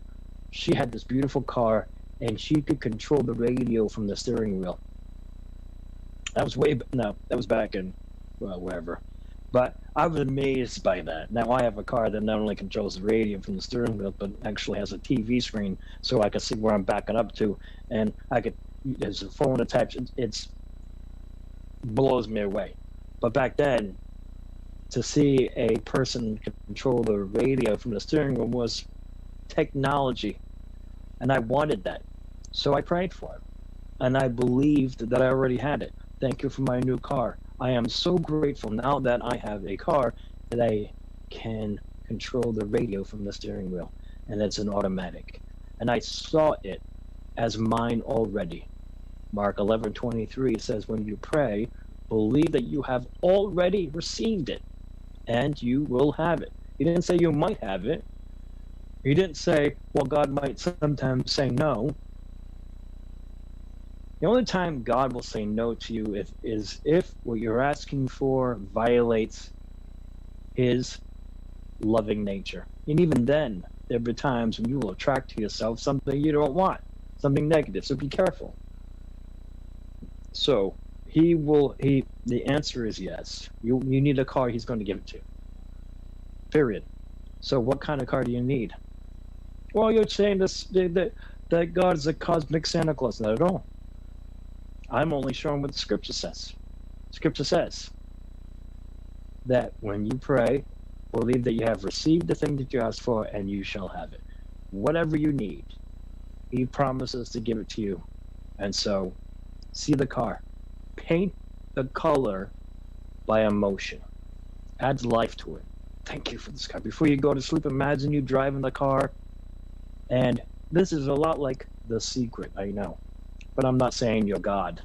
You're not God in entirety. No. You are an expression of God. Sure. But one day, you will be a child of God.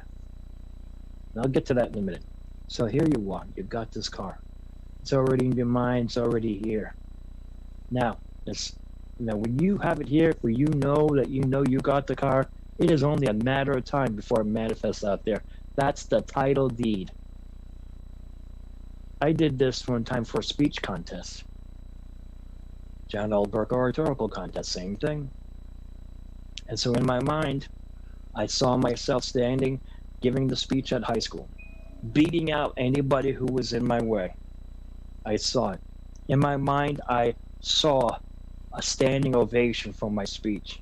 And I felt the swell of gratitude and the sense of accomplishment. I put all that in there. And every night as I was going to sleep, I was like, thank you thank you, Father, or thank you, God, that I have won the John L. Burke Oratorical Contest. That's what I did.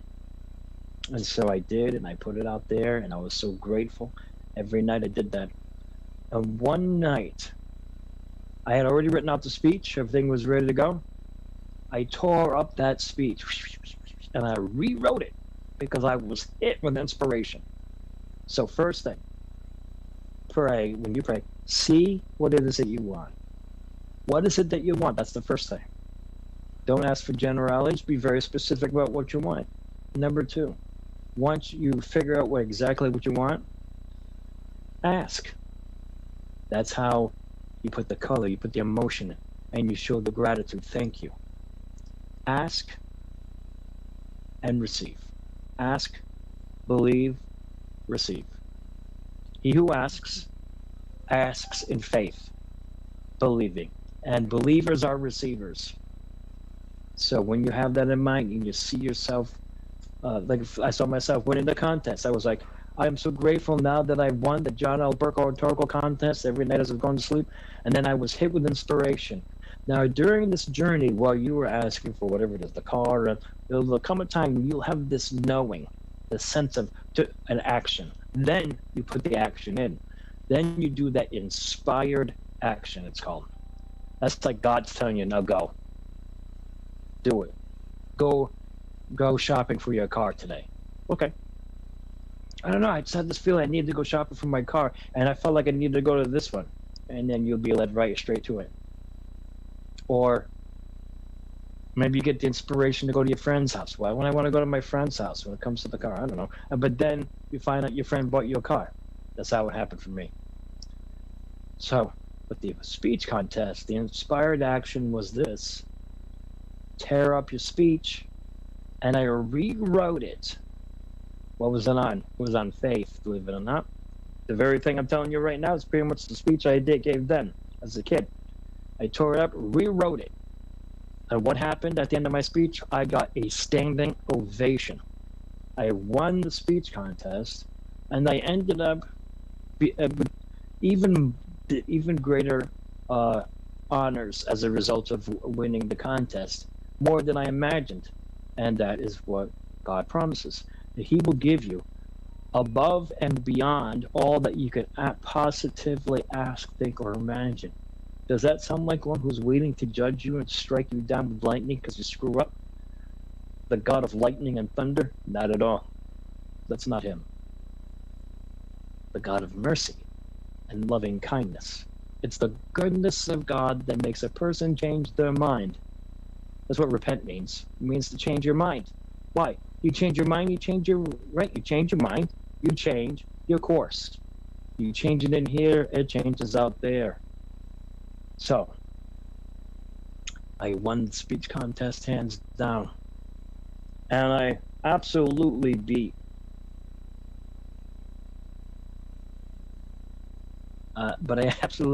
the people who were in competition with me. And that was so great. I was very pleased with that. All right. So how does these stories tie in? Well, I'm planting seeds within my subconscious when I'm praying, right? Again, what am I planting? You reap what you sow. If I'm planting ideas of success, I'm going to what? Attract success. If I am planting promises of scripture that says that my needs will be met to overflowing, then my needs will be met overflowing. If I want more revelation into the secrets of the universe, which is my big thing, then guess what's going to happen? I'm going to get more.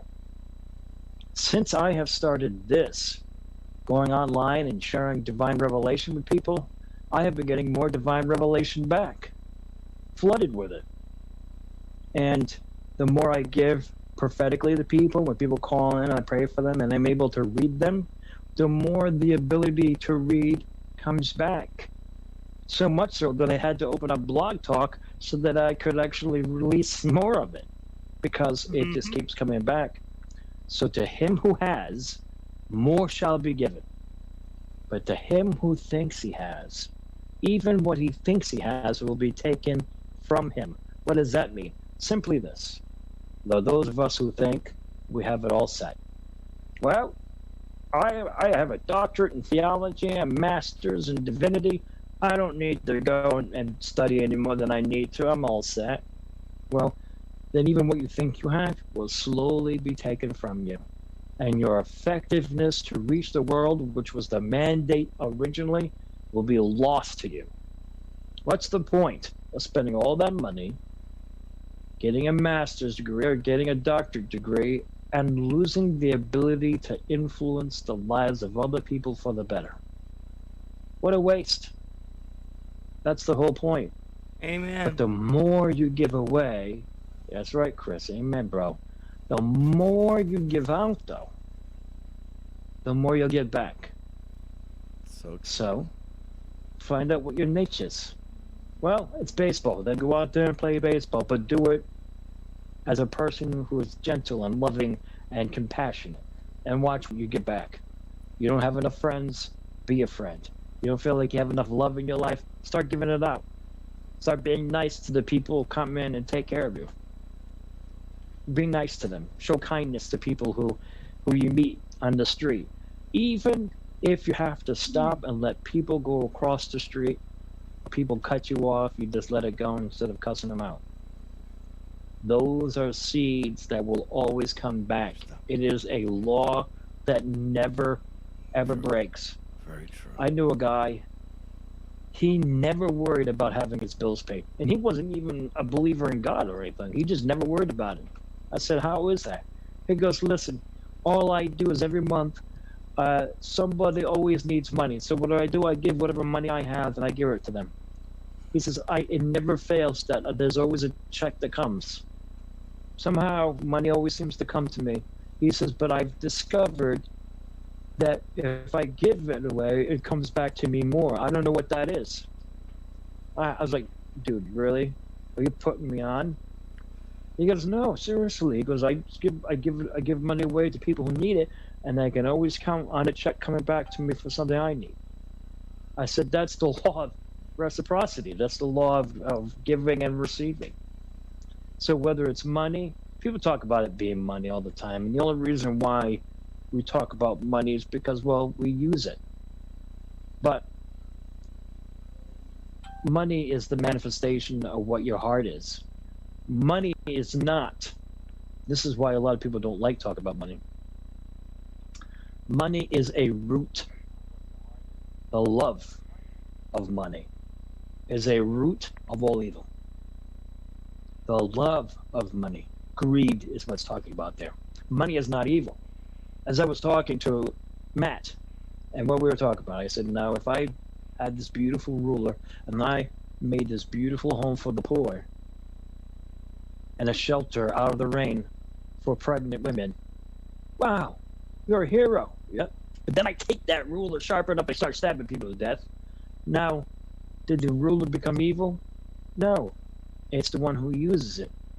So money in itself is neither good nor evil. It is a force that you can use for whatever is a reflection of the heart. Therefore, where your heart is where your treasure is going to go. Where your focus is where your power flows. We got a call. You have a caller. All right. Yeah, caller 970. Speak up, because we're learning something here. Oh, it's Miss Gayleen. Miss Gayleen, finally Yeah. you have made it to this side of the house. Oh, How may I I've be been of listening. service to you? Well, it's And not what'd you a matter think of so far, service. yeah? I was going to join your conversation. Is that all right? Okay, sure, absolutely. What kind of pearls of wisdom do you have for us, Miss Gayleen? Well, within the line of thinking here, this is another, I guess, what you might want to call a witness. Okay. You talk about those feelings. And this I try to teach many people because I just get so excited when it happens. I don't go into town much to go to the grocery store, as we all know. We're to curtail that thing. But back in February, I know that I'm to go back out into the grocery store, and I need to stock up on things because I can see the writing on the wall coming. And so while I'm out there doing my thing, the thing that I know that I should be doing, and I'm intent on that, I still keep myself open. And as I'm heading down the aisle, here it is, mid-February, Valentine's Day, there's cards around, balloons and everything else. I'm racing down the aisles to get done and get home and stay home. And I put on the brakes. I mean, literally, with my cart pushing ahead of me. I screeched to a halt. Here's this man standing in front of the cards, and I am compelled to speak with him. I don't know why I'm speaking with him, but I'm going to speak with him because I am compelled. And I stop in front of him, and I think, okay, well, how am I going to not look like a loon, but I'm going to do it anyway. And I go, hi, are you choosing a card for a special person in your life? And this gentleman puts his head to the ground, and he sways back and forth very, very, very sadly. And he goes, no, I don't have anyone. And I thought, oh boy, here we go. I guess I'm here to do something good. And where am I going to get this inspiration? So I just kind of look up and I think, okay, start pouring it because the mouth is going to open. So I start opening the mouth. And when I start talking, the right words come. And they came out very well. He says, well, I don't have anyone.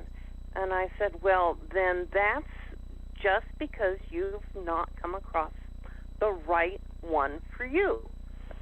And, well, I'm always hoping and trying. I go, well, maybe that's it.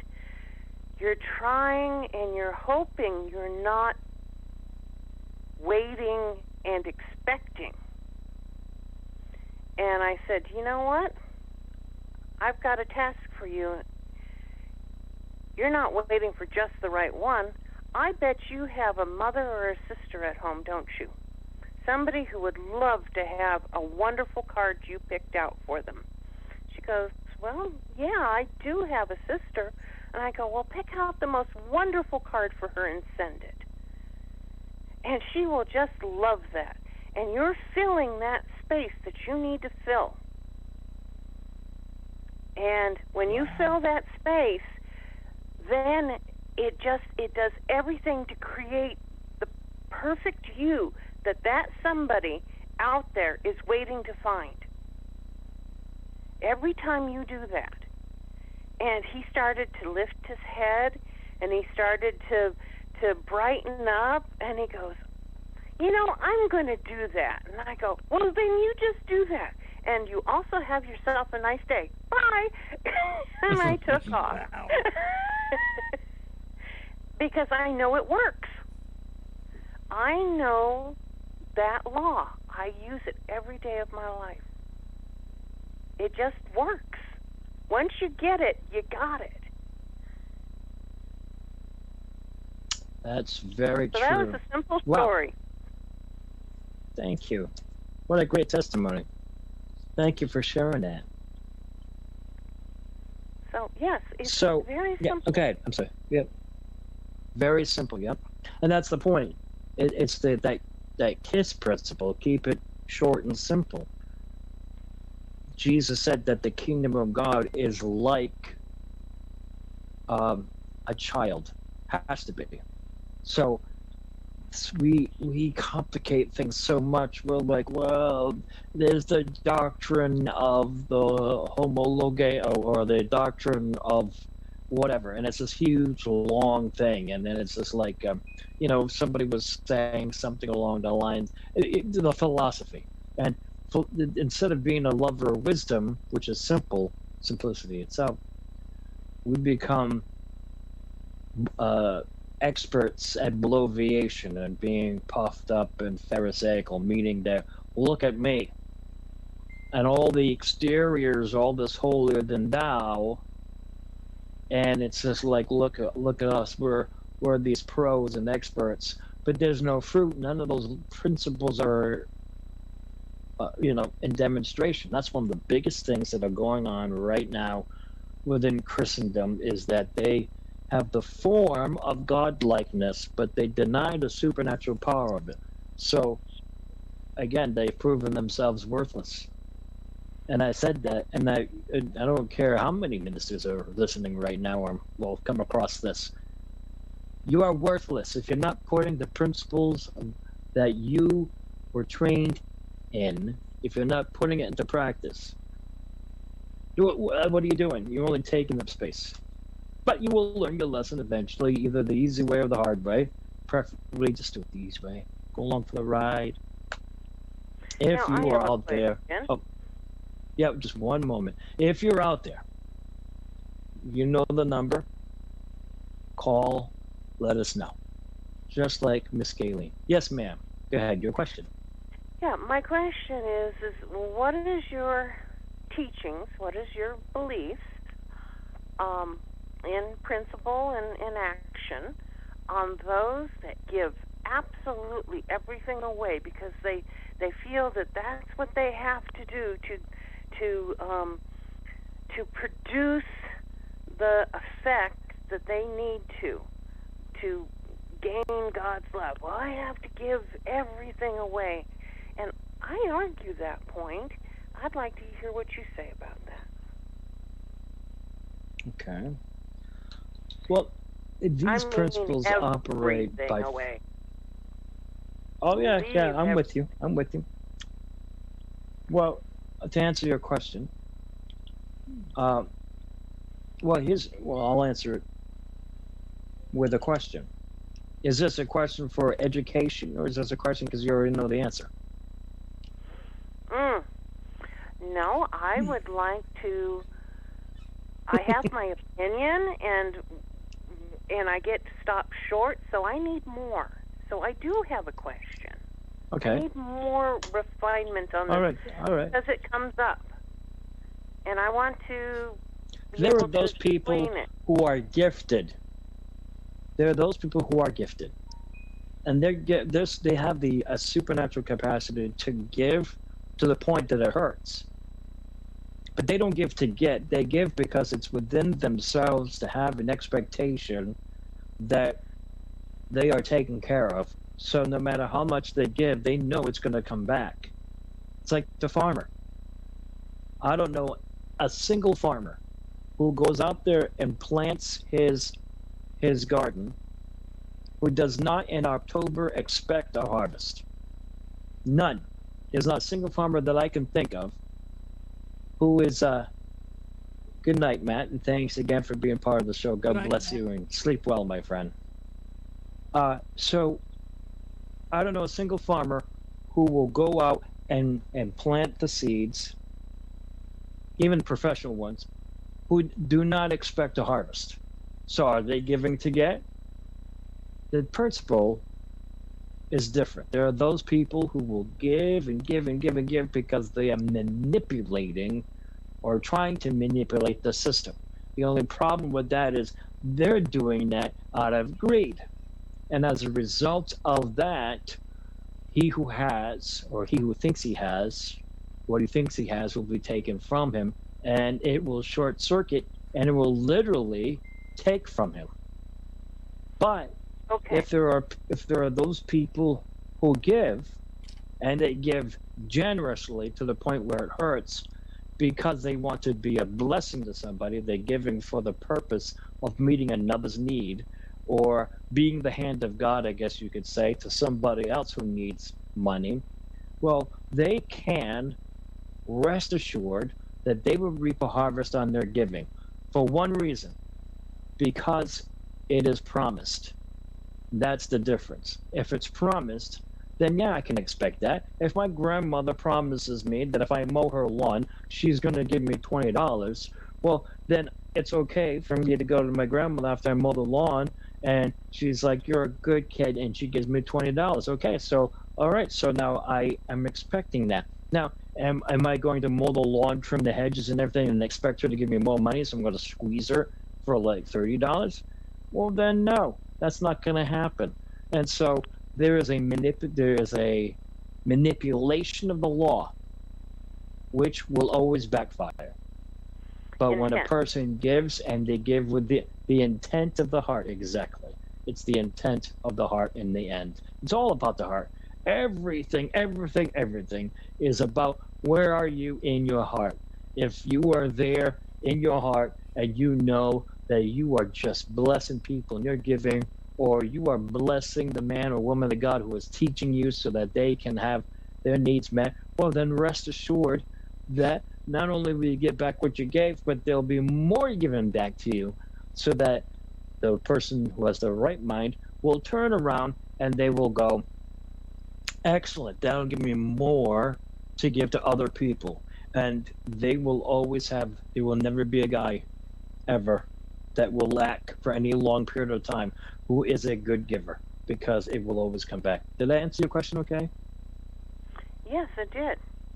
Thank you. Okay. You're welcome. There was a refinement so there. That is the... Excuse me? Excellent. No, go ahead. I was just about to make a comment to the people, but go ahead. You were saying? No, I couldn't hear with that last word you said, so we're done on that. Oh, no. Yeah, that's okay. That's okay. The last word was actually directed to the audience. So now that conversation that Gayleen had, thank you, by the way, for calling. Thank you, because your pearls of wisdom, always timely, and I deeply appreciate that. So, just like Gayleen had said, she has the testimony that she reaped what she was sowing. Why? Because it was the intention of the heart. That is what is the key to everything I'm ever going to show you in the days ahead. Whatever I'm going to show you, even the stories I share with you of how to be set free from evil spirits, it is your heart, that center of your being, that belief that you possess. That is always going to be what is mirrored to you in your life. Your life experience in the physical world is a mirror of what's going on within you. People who are hoarders, who have all kinds, who buried themselves, it is a reflection of a fear that is deeply within them. And so it's a shell. But what if you were able, by the power of God, to go in and help people get set free from that fear? Once that fear has been resolved, then the synchronicities will follow suit. So the next time you have a meaningful coincidence, stop and think about it.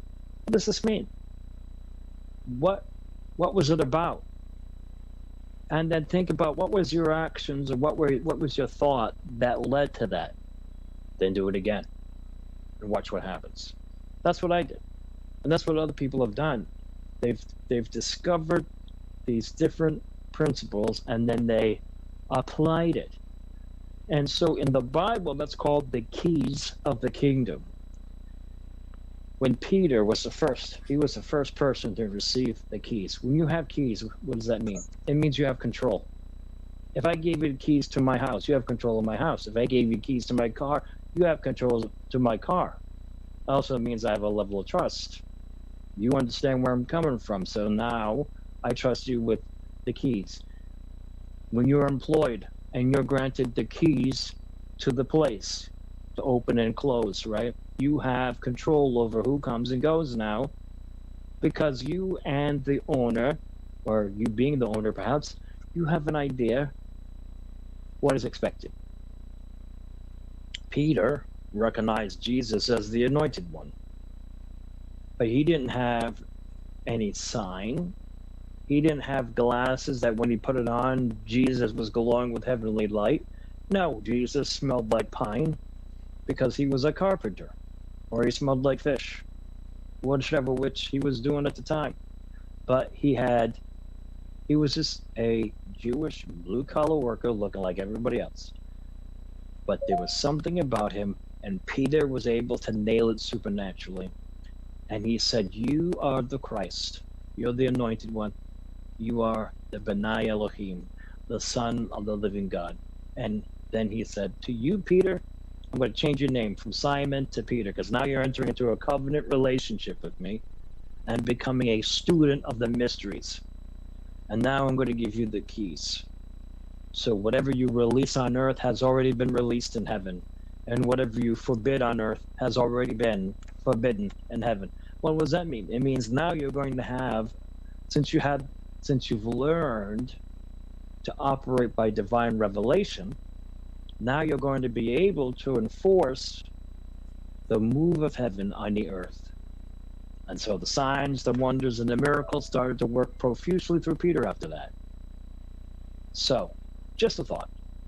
Hey, What would Rev. happen if you gain those keys? Yeah, go ahead. You're about to say Yeah, something? yeah. You know, I got the keys to the Corvette, brother, and I'm riding dirty. That's what I'm saying. You know I love you. And you got another caller here on the side. Miss Jennifer Malik. Bring her in. Hello. Oh, yeah. Jennifer, you're on. Hello. With the Good Rev. It's awesome. Good evening, Reverend. Hello, Jen. How are you? Hello, Jennifer. Hello? Hi, Jennifer. How's it going? That was it? Well, I'm well. I'm very well, Jennifer. So how can I be a blessing to you? I'm just Sounds like you calling- might need an I'm just calling to exorcism with that listen. burst of the voice there. Isn't No, she I have powerful? a list of people that need an exorcism, but I am not one of them. Good for you. Hey, Rev. So what can I do for you? Yeah. Oh, go ahead, Jennifer. What can he do for you? No, I'm just calling in to listen for support because I've been listening since I've been eating dinner. So Oh, she still got the munchies in her mouth right now. I know she'd be running her Oh, mouth. well, when you're done with the munchies, I have a blessing for you, Jen. If you want one. that would be nice. You know, Jennifer, That I would be got nice. one of them too, and I'm sorry. He pumped me full of energy. I couldn't even listen. I was up for. Listen. I'll put it this way. I saw a whole first season after I finished doing radio of what was that? The Umbrella Club. Academy. That's it. Umbrella Academy. I saw the whole first season. I couldn't sleep that night. I mean, I could not. That was a sleep. good show, too. Yeah, it was. It was really good. Academy. I think they're going to come out with a second season too. But on the other side, bro, since she's eating, I got one for you. You know, I always, my son was sitting here. He really loves to hear you talk, and he says, "I learn new words." Yeah, my little boy, he's learning new words, and he's understanding the additional powers that are out there. That's strong. That's strong. I ain't gonna lie, it's strong. I ain't gonna lie now. I'm gonna say it's strong. But you know, my question for you is, it goes back to that statement. You know, do unto others. You know, many people out there don't believe that statement, and many people don't want to admit that statement. But they blame somebody for their downfalls when the person that they blaming don't even see them, don't even acknowledge them, didn't even see the energy they putting towards them, but they got their downfalls. They hit rock bottom. They become 4 men in a shed type thing. Now, Reverend, I'm trying to understand. I know God whips. You know, your God good now. I ain't gonna cut. He's loving. Whips those people that believe totally and strongly in Him when they do wrong. Can you explain why they get the whippings they do? Okay. All right. First, that scripture. do unto others as you would have them do unto you, the golden rule, right? But that is right after he teaches on prayer. And he teaches what I just taught just now. So that's interesting. That question should come up because right after Jesus teaches about the prayer of faith and about you receiving from heaven, he turns around and he says, do unto others as you would have them do unto you. So he was referring to prayer. Check it out, see it yourself.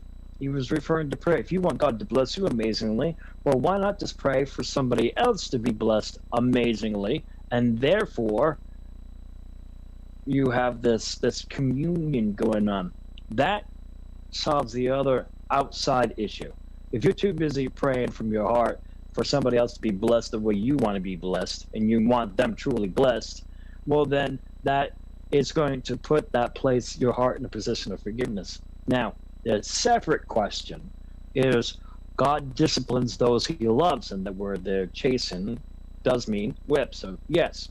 Now, let's take a look at that. If you, how would you feel if your son, after you told him not to run out in the middle of the street, runs out in the middle of the street and almost gets hit by a bus, a tour bus? Oh, So you're like, I need to teach this kid a lesson. But here's the thing. It's not a judgment. It's almost like the discipline comes from you, actually.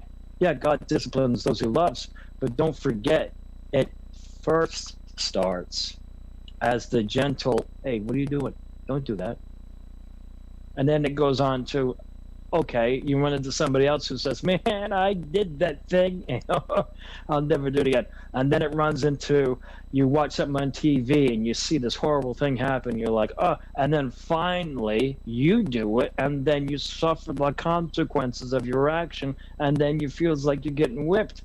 But listen, God doesn't whip people when you do something wrong.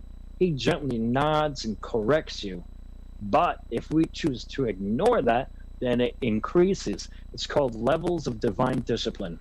And so eventually, if he can't get you gently, then the next thing he'll affect is your finances. Yeah, sometimes because we leave the door open, then the negative forces come in and they seek to destroy us, so your finances get crunched. Mm-hmm. And you're like, why is this happening?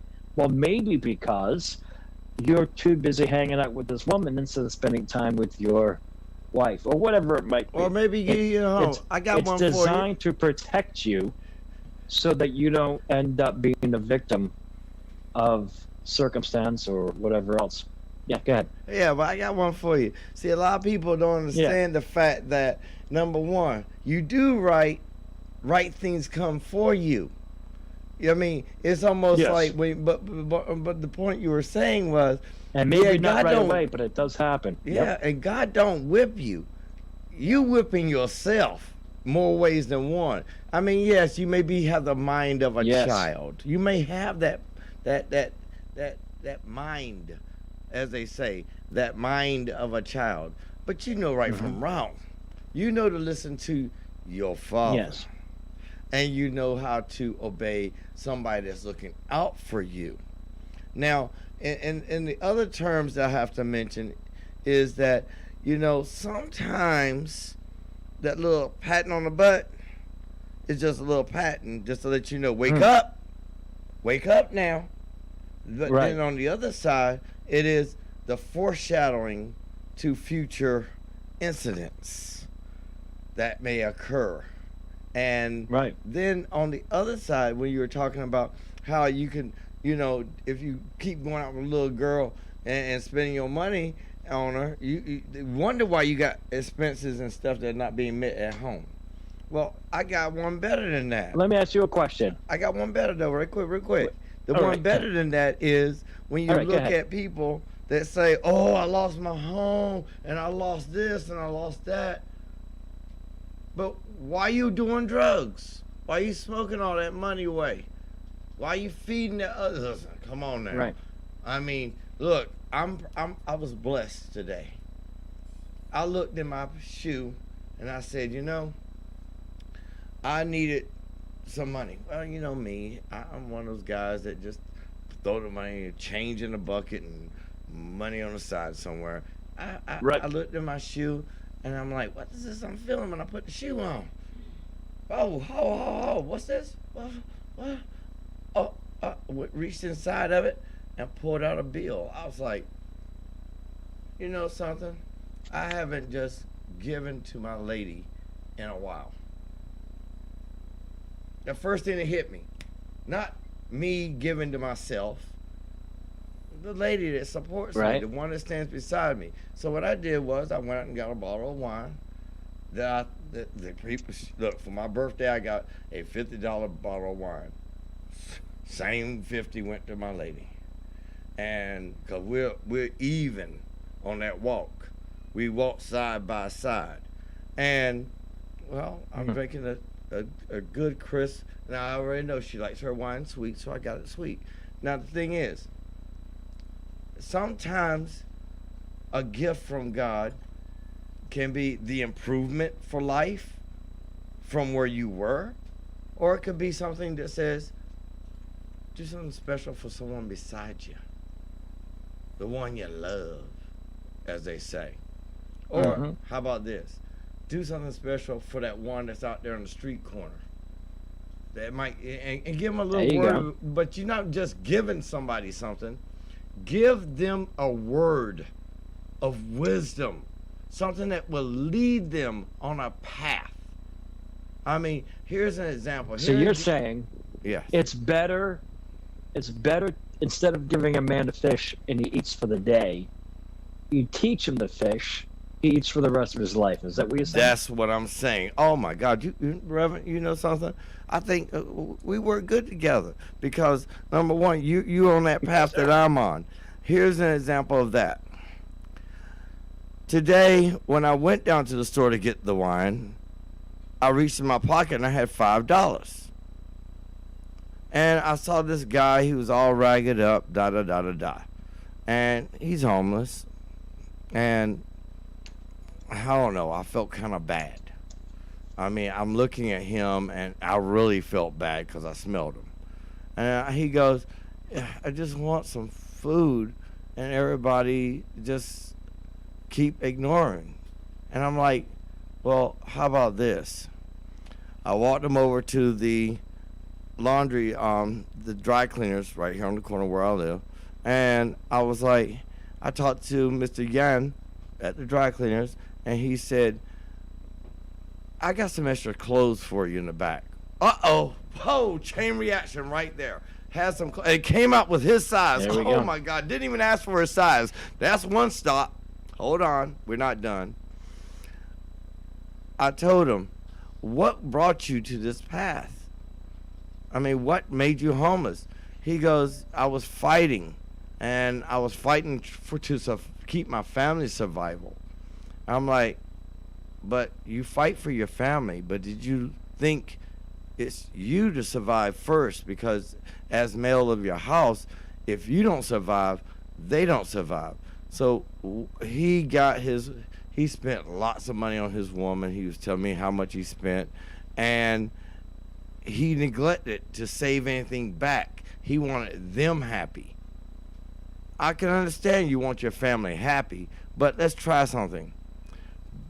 His happiness was to save things, but he saved and gave it all back to them. That made them neglect. And every time she got mad, he would buy her stuff, and jewelry and all that good stuff that she would like. Well, she left him high and dry. Forgot about self once again. But he told me the story, and I said, so have you learned yet? Second thing that happened to him today. The guy at the dry cleaner, Mr. Jan, said, well, how about this? After hearing your story, would you like to start on Monday? And you can sleep in the back. Oh, now look. My side is war. Your side is love and peace and beauty and helping. And I'm looking at your side like, Wow, that's something right there. That was a destiny meeting. Now he's got a place to stay, a shelter, as you said, out the storm, a shelter out the heat, a shelter. He can stay in the back of the the laundromat. Now, he got a job. That's 2. He got $5. 3.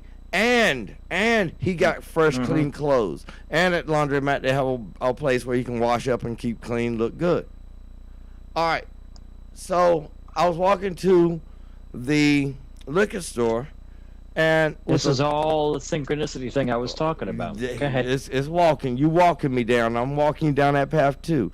Walking to the liquor store, I found $10 sitting around the corner edge, and people were walking right past it. Yep. The total price for the bottle of wine was $57.60. I had a 50 in the pocket. I got nothing more to say than I don't know, I understand, but I walk my path. My destiny is from point A to point B, and I'm not going to get disturbed, discouraged, or pushed around by no outside forces that want to say, I did something, because I have not even paid attention to that individual or individuals. 4 verses 1. Check it out. Yeah. I mean, yeah. That's when you're walking by. That's when you're walking by, quote unquote, according to you, walking by faith. And you just don't know. You never know. That's what I'm talking about. You never know. And some have entertained angels without even knowing about it. That's the other thing. Angels can manifest themselves as people, and you could be reaching out and feeding them and taking care of them, and you would have had no idea that it was actually an angel that did it. And you would never know. Make it even worse. We know those things. I don't know if he was an angel, because I don't know if Monday he will be there.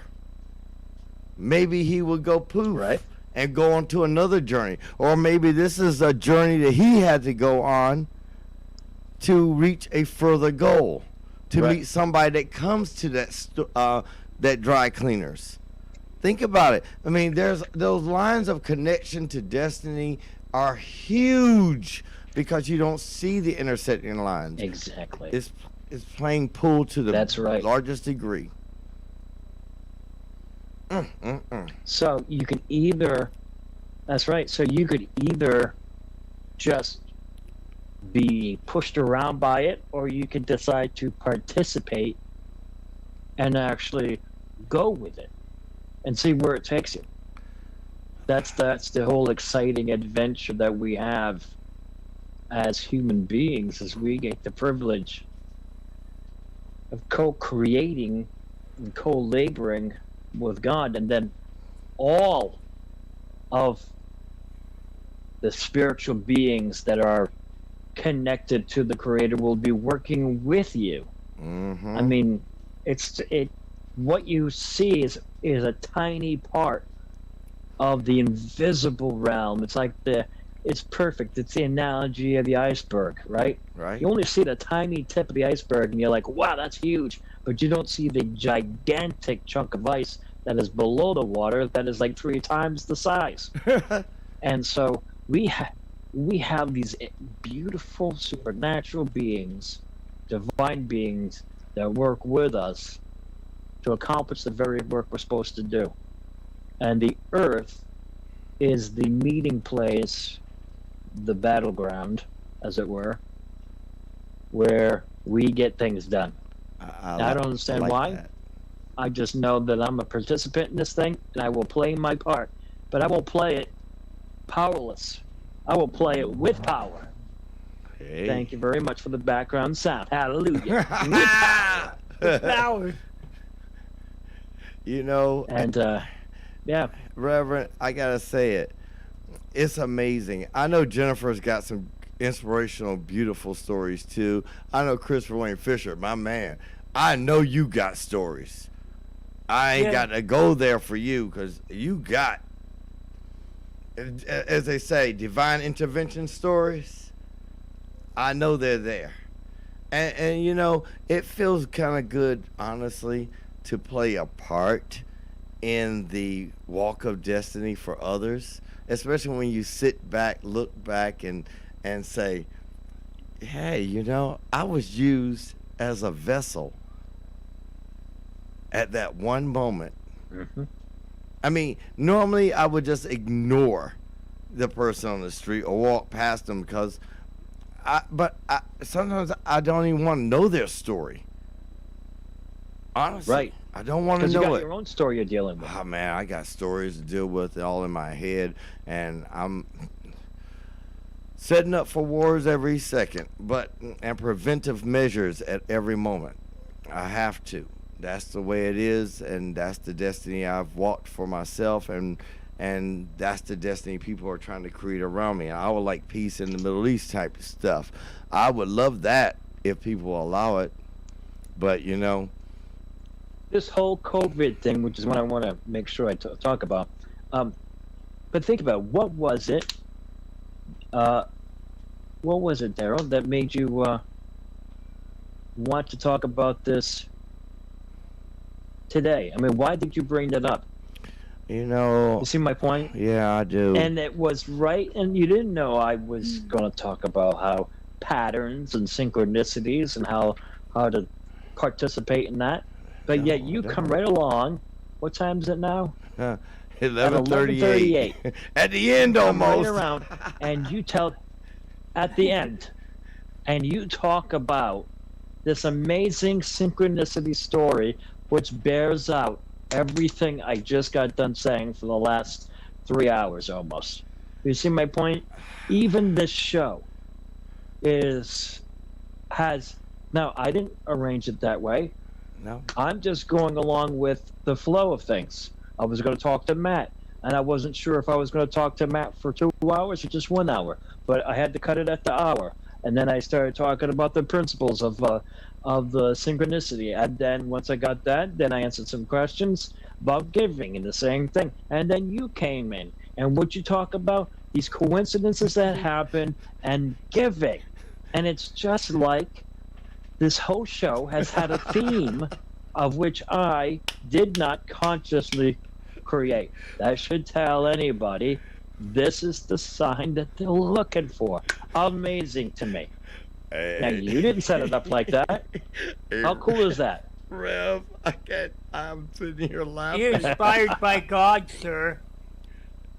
I don't understand this. hey, Chris, I got to tell you, I'm not going to talk to Rev no more because he's on a path that I understand, and I'm going to definitely have a duality within me, definitely, because I can't deny either. But the bottom line is,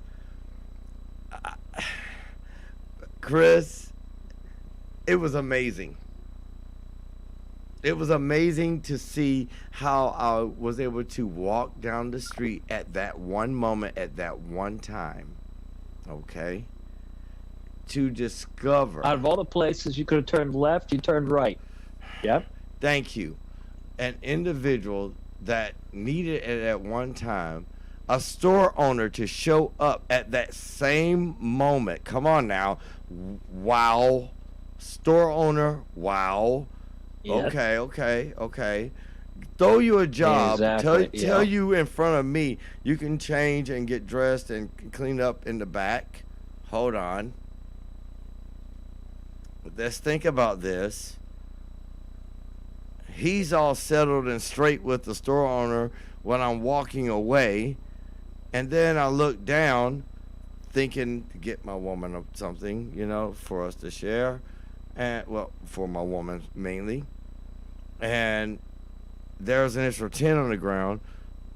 I walk in and I get the bottle, but I didn't know how much it was really. And it came to the price I needed to bring home some change. God didn't leave me without, in other words. Awesome. I said, look. you heard me acknowledge, Rev. So just sit back, enjoy that one moment. Enjoy that one moment. Yeah, left me, didn't leave me without. One of many. Oh, here One we go of again. many. Here we go again. To come. Oh, make it even worse. A toast to you, Ed. I don't know what to say. Here's to your good health. Cheers, and family. Thank you, boss. Bottoms up. Hey, you just never know. So, one final comment. So since anyone who has been watching this and has taken the time to scan through the whole show and has the eyes to see, they will see a pattern underlying this whole show today. And this is going to be the case with every show because I'm not running it. Matt and I prayed, actually Matt prayed, and he asked that it would go according to his plan, not mine. And here's this whole thing. And you played right into it, so very good. Thank you very much. Okay, now you just told me that I was part of the grand scheme of things. Well, as long as it helps others, I don't mind. Well, think about it. All right, you know what? I won't say the other comment, but I will say this. The whole reason why I'm on the show happened because Gerd decided to interview me through Chris Garcia. Psychic Chris, great guy. Check him out. Okay, so Chris Garcia, last second, says, hey, could you come on the show? Absolutely. And then people start calling in. And then I'm giving like these little mini readings, which is causing all kinds of ruckus.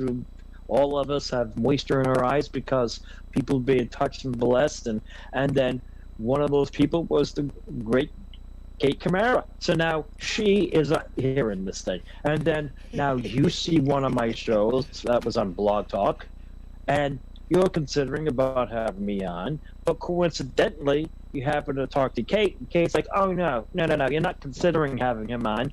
You're having him on. You're going to give him the 3 hours. Okay, no problem. So then you and I start chit-chatting, and the next thing you know, details of your life are now laid bare. But all these coincidental things just fell into place so that now, here I am, the second time around, 9 to midnight, and once again, something amazing has happened. So I see patterns within patterns. Oh my God! No, you're using my terms. Yeah, you're right. Yep, you're right. Okay. I got the baptism to do tomorrow. Both families, and again, as I said earlier, they both contacted me this week, unbeknownst to the other.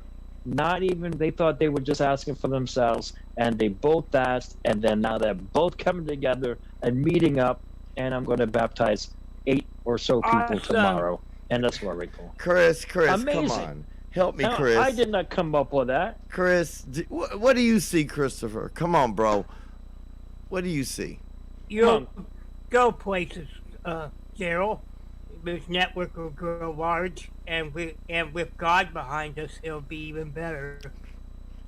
I agree. So the warrior, it's not just a warrior, but I mean, so as I stated before, I'm not only covered by a shield and a staff, but the blood of Jesus. Hallelujah. Oh. Yeah, go on. So hold on. Come on. Okay. Oh, you want to dance a little bit? You got me a little gigawatt. I got a little gigawatt going on. I got a little gigawatt. It feels kind of good. I don't know. I'm still trying. Look.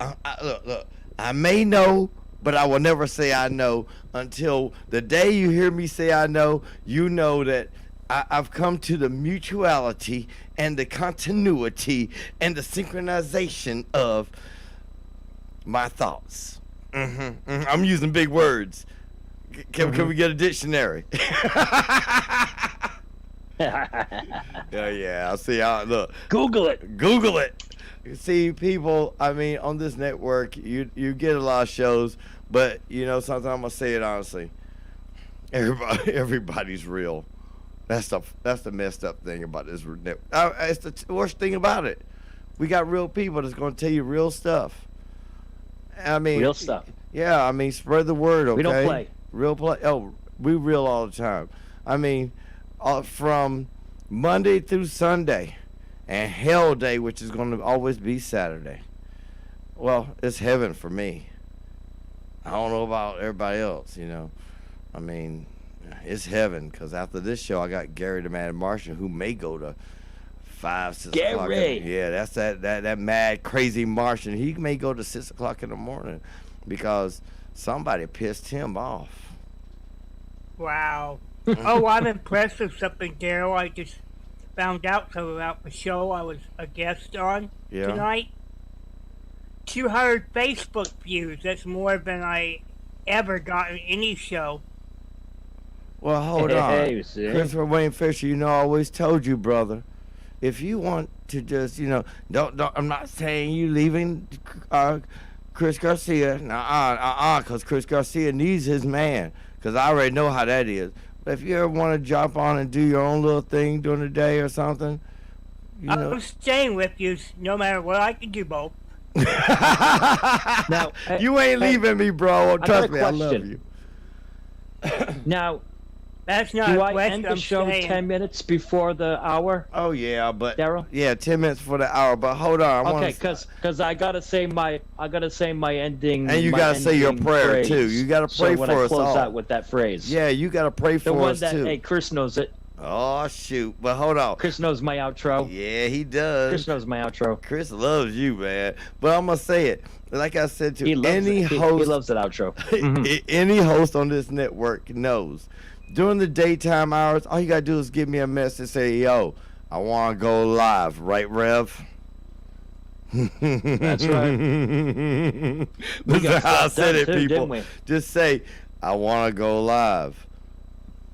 Hey, if there's nothing being played, and I'm sitting here twiddling my thumb and thinking about, you know, the synopsis of why I gave this guy $5, why that the owner of the dry cleaner came up to him and offered him clothes that fit him perfectly. Stop. Why he even offered him a job and a place to stay and a place to cover his head at night. If I ask those questions, hold on. Even why to me finding $10 on the ground while I'm walking to a liquor store, the Pearson's Liquors, just to let y'all know. Yep. If I got to advertise them because, you know, they keep the power ripping and ready. But if I have to say why and think why and consider why all the time, I will lose who I am. I walk the path of destiny. I sail the 7 seas with it. I sail the ocean blue. I sail the land that's known as space. I sail everything for that. And you know why? Because it's not my mind or my decision or my creation. I walk by destiny, not by somebody else's fate. Interesting. Uh-oh. Interesting. Well said, sir. Next show. I know what you're going to say. All right, Rev. I had to say those words because people don't understand. I'd rather do something that I'm not controlling. So we ready for the outro? You ready for it? Hold on. Everybody, suit up, boot up. The Rev's getting ready to cast some demons out. There we go. First of all, God bless every single one of you. Those who have been listening to the sound of my voice, may God truly bless you. And remember, God always loves you. So, on the road to hope, always remember, the truth really is out there. Thank you. Oh. That was it?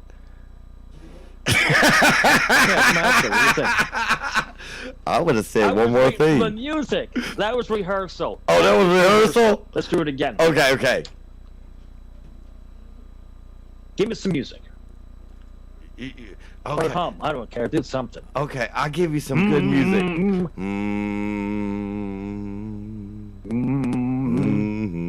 Be thou my vision. Oh, sorry, wrong one. All right. Thank you all for watching my show. I appreciate it. I hope you saw the pattern that was in it that was not planned by myself or the, Mr. Odin himself. Nope. The plan came off perfectly. Thank you, Matt, for being part of the show. I know you're sleeping, little baby. But anyway, thank you for that. And everyone who commented, Chris, thanks for everything. And of course, Daryl, thanks for popping into last and coming up with that amazing story. So I did this on Blog Talk Radio. It was awesome. So remember, my friends, on the road to hope, the truth really is out there.